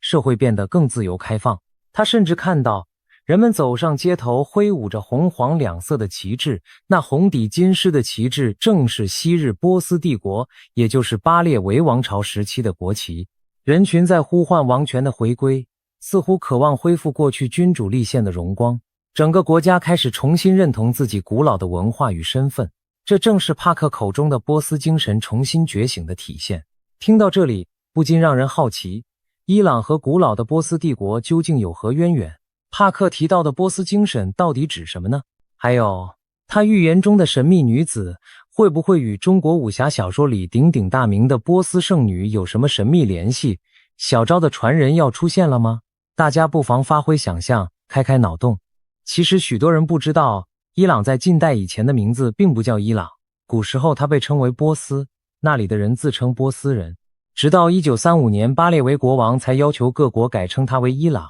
但许多海外的伊朗人至今仍亲切地自称波斯人。波斯文明的历史悠久，可以追溯到公元前4000年，和中华文明一样古老灿烂。更重要的是，波斯人传统上的信仰并不是今天这样的极端伊斯兰教，波斯古老的本土宗教是拜火教、祆教，也就是金庸小说中明教的原型。它的核心教义可以用3个善字概括：善念、善言、善行。简单说就是心存善念，口吐善言，身行善事。因此拜火教也被称作善良的宗教。这种强调良善与宽容的信仰，就是帕克所说的古老波斯精神的精髓。而伊斯兰教对波斯来说，其实是外来入侵者的宗教。现在统治伊朗的伊斯兰共和国是1979年伊朗伊斯兰革命之后建立的神权政体。在那之前，伊朗经历的是巴列维王朝的统治，国号依然叫波斯帝国。巴列维王朝时期的伊朗社会相当开明世俗，女性可以穿短裙接受高等教育，民众享有较多自由，外交上也亲近西方，甚至和以色列保持着友好关系。那时的伊朗曾是中东地区少见的非阿拉伯盟友国，很难想象现在针锋相对、势同水火的以色列和伊朗，在半个世纪前竟是交好互信的伙伴吧。只可惜1979年革命之后，伊朗进入神权独裁的黑暗时代，一切都改变了。虽然至今已经过去将近半个世纪，但许多伊朗人依然怀念着从前那段比较自由富足的好日子。这次哈梅内伊被击毙，伊朗局势巨变之后，我们看到相当多伊朗民众表达了对川普的感激之情。有人甚至把川普和历史上的居鲁士大帝相提并论，认为川普将成为拯救伊朗、重建中东秩序的关键人物，更可能帮助以色列重建第三圣殿，迎接救世主弥赛亚的再次降临。大家可能要问了，居鲁士大帝何许人也，竟能和耶稣基督相媲美？为什么说他能帮助重建圣殿，迎来弥赛亚呢？这就要从2500年前的一段历史说起。居鲁士 Cyrus 是古波斯帝国最著名的君王之一，以仁慈宽厚著称，同时他也是唯一一位被圣经授予最高荣誉耶和华的受膏者的非犹太人。受膏者在希伯来语中念作弥赛亚 Mashiach， 在古希腊语中译作基督 Christos， 原指被神赐予权柄和使命的人物，比如以色列的大卫王就被先知高立为受膏者。后来这个称号逐渐专指上帝应许的救世主，所以受膏者这个词对犹太人而言是无比崇高的赞誉。那摩居鲁士凭什么能得到这个几乎与救世主等同的称号呢？原因就在于他帮助犹太人重建了第二圣殿。故事回溯到更久远的年代，大约3300年前，圣经记载的先知摩西带领被奴役的希伯来人出埃及，重返祖先之地迦南，也就是今天的以色列。在旷野漂泊途中，上帝耶和华在西奈山赐给摩西2块石板，上面刻着被称为十诫的律法，包括了不可杀人、不可偷盗、不可作假见证等做人处事的基本道德戒律。犹太人将十诫奉为神圣的盟约，他们为了妥善保存这2块石板，制作了一只华美无比的金木圣柜来盛放石板，这就是传说中的约柜。约柜在犹太人眼中至高无上，被视为上帝同以色列人同在的象征。后来，犹太人在迦南建立了自己的国家，约公元前1000年，大卫王之子所罗门王在耶路撒冷修建了一座宏伟的圣殿，将约柜安放在殿内至圣所，供奉敬拜上帝。这座由所罗门所建的，就是第一圣殿。可惜好景不长，大约500年后，以色列人逐渐偏离了十诫，道德沦丧，不再敬畏神，结果招致灾祸。公元前586年，巴比伦帝国入侵耶路撒冷，彻底毁坏了第一圣殿，传国宝物约柜也在那时下落不明。大量犹太人被掳掠到巴比伦，沦为奴仆，开始了所谓巴比伦之囚的苦难时期。又过了70年，波斯的居鲁士大帝粉墨登场了。他率领波斯军队征服了巴比伦帝国，不仅将被掳的犹太人从奴役中解放出来，允许他们返回故土重建家园，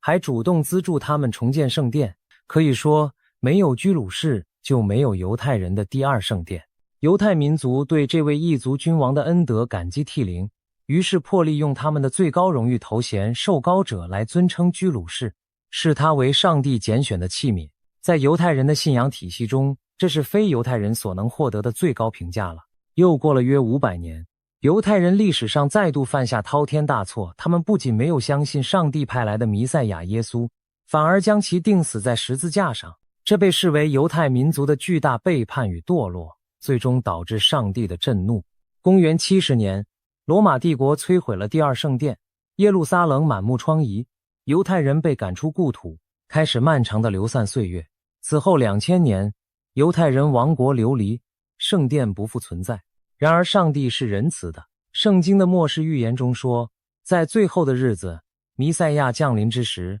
散居各地的犹太人将重返家园，建立国家，圣殿也将再次重建。这未来的圣殿被称作第三圣殿。犹太人复国曾经被视为不可能完成的任务，毕竟历史上从没有哪个消亡了2000年的国家还能死而复生。但1948年以色列奇迹般的复国了。以色列人重建家园后，心心念念的头等大事之一就是要在耶路撒冷重建他们的第三座圣殿，因为按照预言，那将标志着弥赛亚时代的开启。为了实现这个目标，他们成立了一个专门的圣殿研究所 Temple Institute， 从事重建圣殿的各种筹备工作，培训祭司，按照圣经指示制造圣殿所需的器具与乐器，收集相关文物等等。一些看似不可思议的预兆也陆续出现了。比方说2022年，他们成功培育出了5头纯正无瑕的红母牛。要知道，通体毛色红褐且毫无杂毛的母牛极其罕见，但圣经明确记载，献祭红母牛所得的洁净灰是重建圣殿进行仪式洁净的关键条件。因此，红母牛的出现被很多预言研究者视为圣殿即将重建的重要天兆之一。如今红母牛都有了种种准备，可谓万事俱备，只欠东风。那么问题来了，圣殿可以重建，但存放在圣殿核心至圣所内的约柜呢？它可是圣殿的心脏，没有约柜，再雄伟的圣殿也是空有其表的壳子。然而约柜自从2500年前消失后，就从未重现人间。犹太人虽然深信约柜还在人世间某处，但究竟在哪里，始终是个谜。现在有谁能找到这上帝的圣柜吗？出乎意料的是，有迹象显示约柜可能已经被找到，而找到它的不是别人，正是拥有各种黑科技的美国人。美国中央情报局 CIA 从上世纪80年代开始，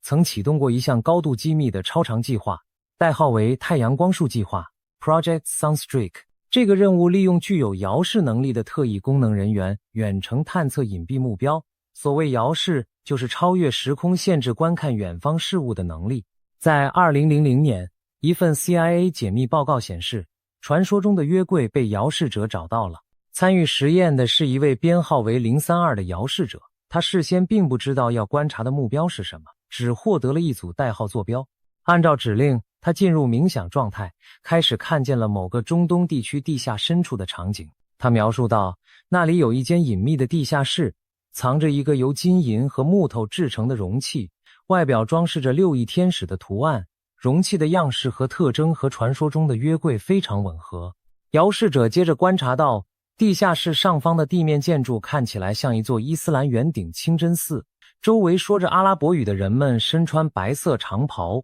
他感受到这个神秘容器散发出强大的灵性力量，仿佛受到某种神圣的保护，并在报告中记录到，这个目标与仪式、记忆、致敬和复活有关，具有强烈的精神与历史意义。如果未经授权强行打开容器，将遭某种未知力量毁灭。如果他的远程观察真实无误，那么很明显，约柜如今被珍藏在某个阿拉伯国家境内，而线索直指耶路撒冷最敏感的地方——圣殿山上的清真寺地下。众所周知，耶路撒冷的圆顶清真寺正是建在昔日犹太圣殿的遗址上。如果约柜果真在那清真寺底下的密室中，对以色列人来说，想取回来可就太难了。怎么办呢？总不能硬抢吧？那还不得引发宗教大战？不过嘿，现在有川普在啊。事实上，最近发生的这场斩首行动，伊朗政权巨变，在许多宗教预言研究者看来，很可能正是末日降临的前奏。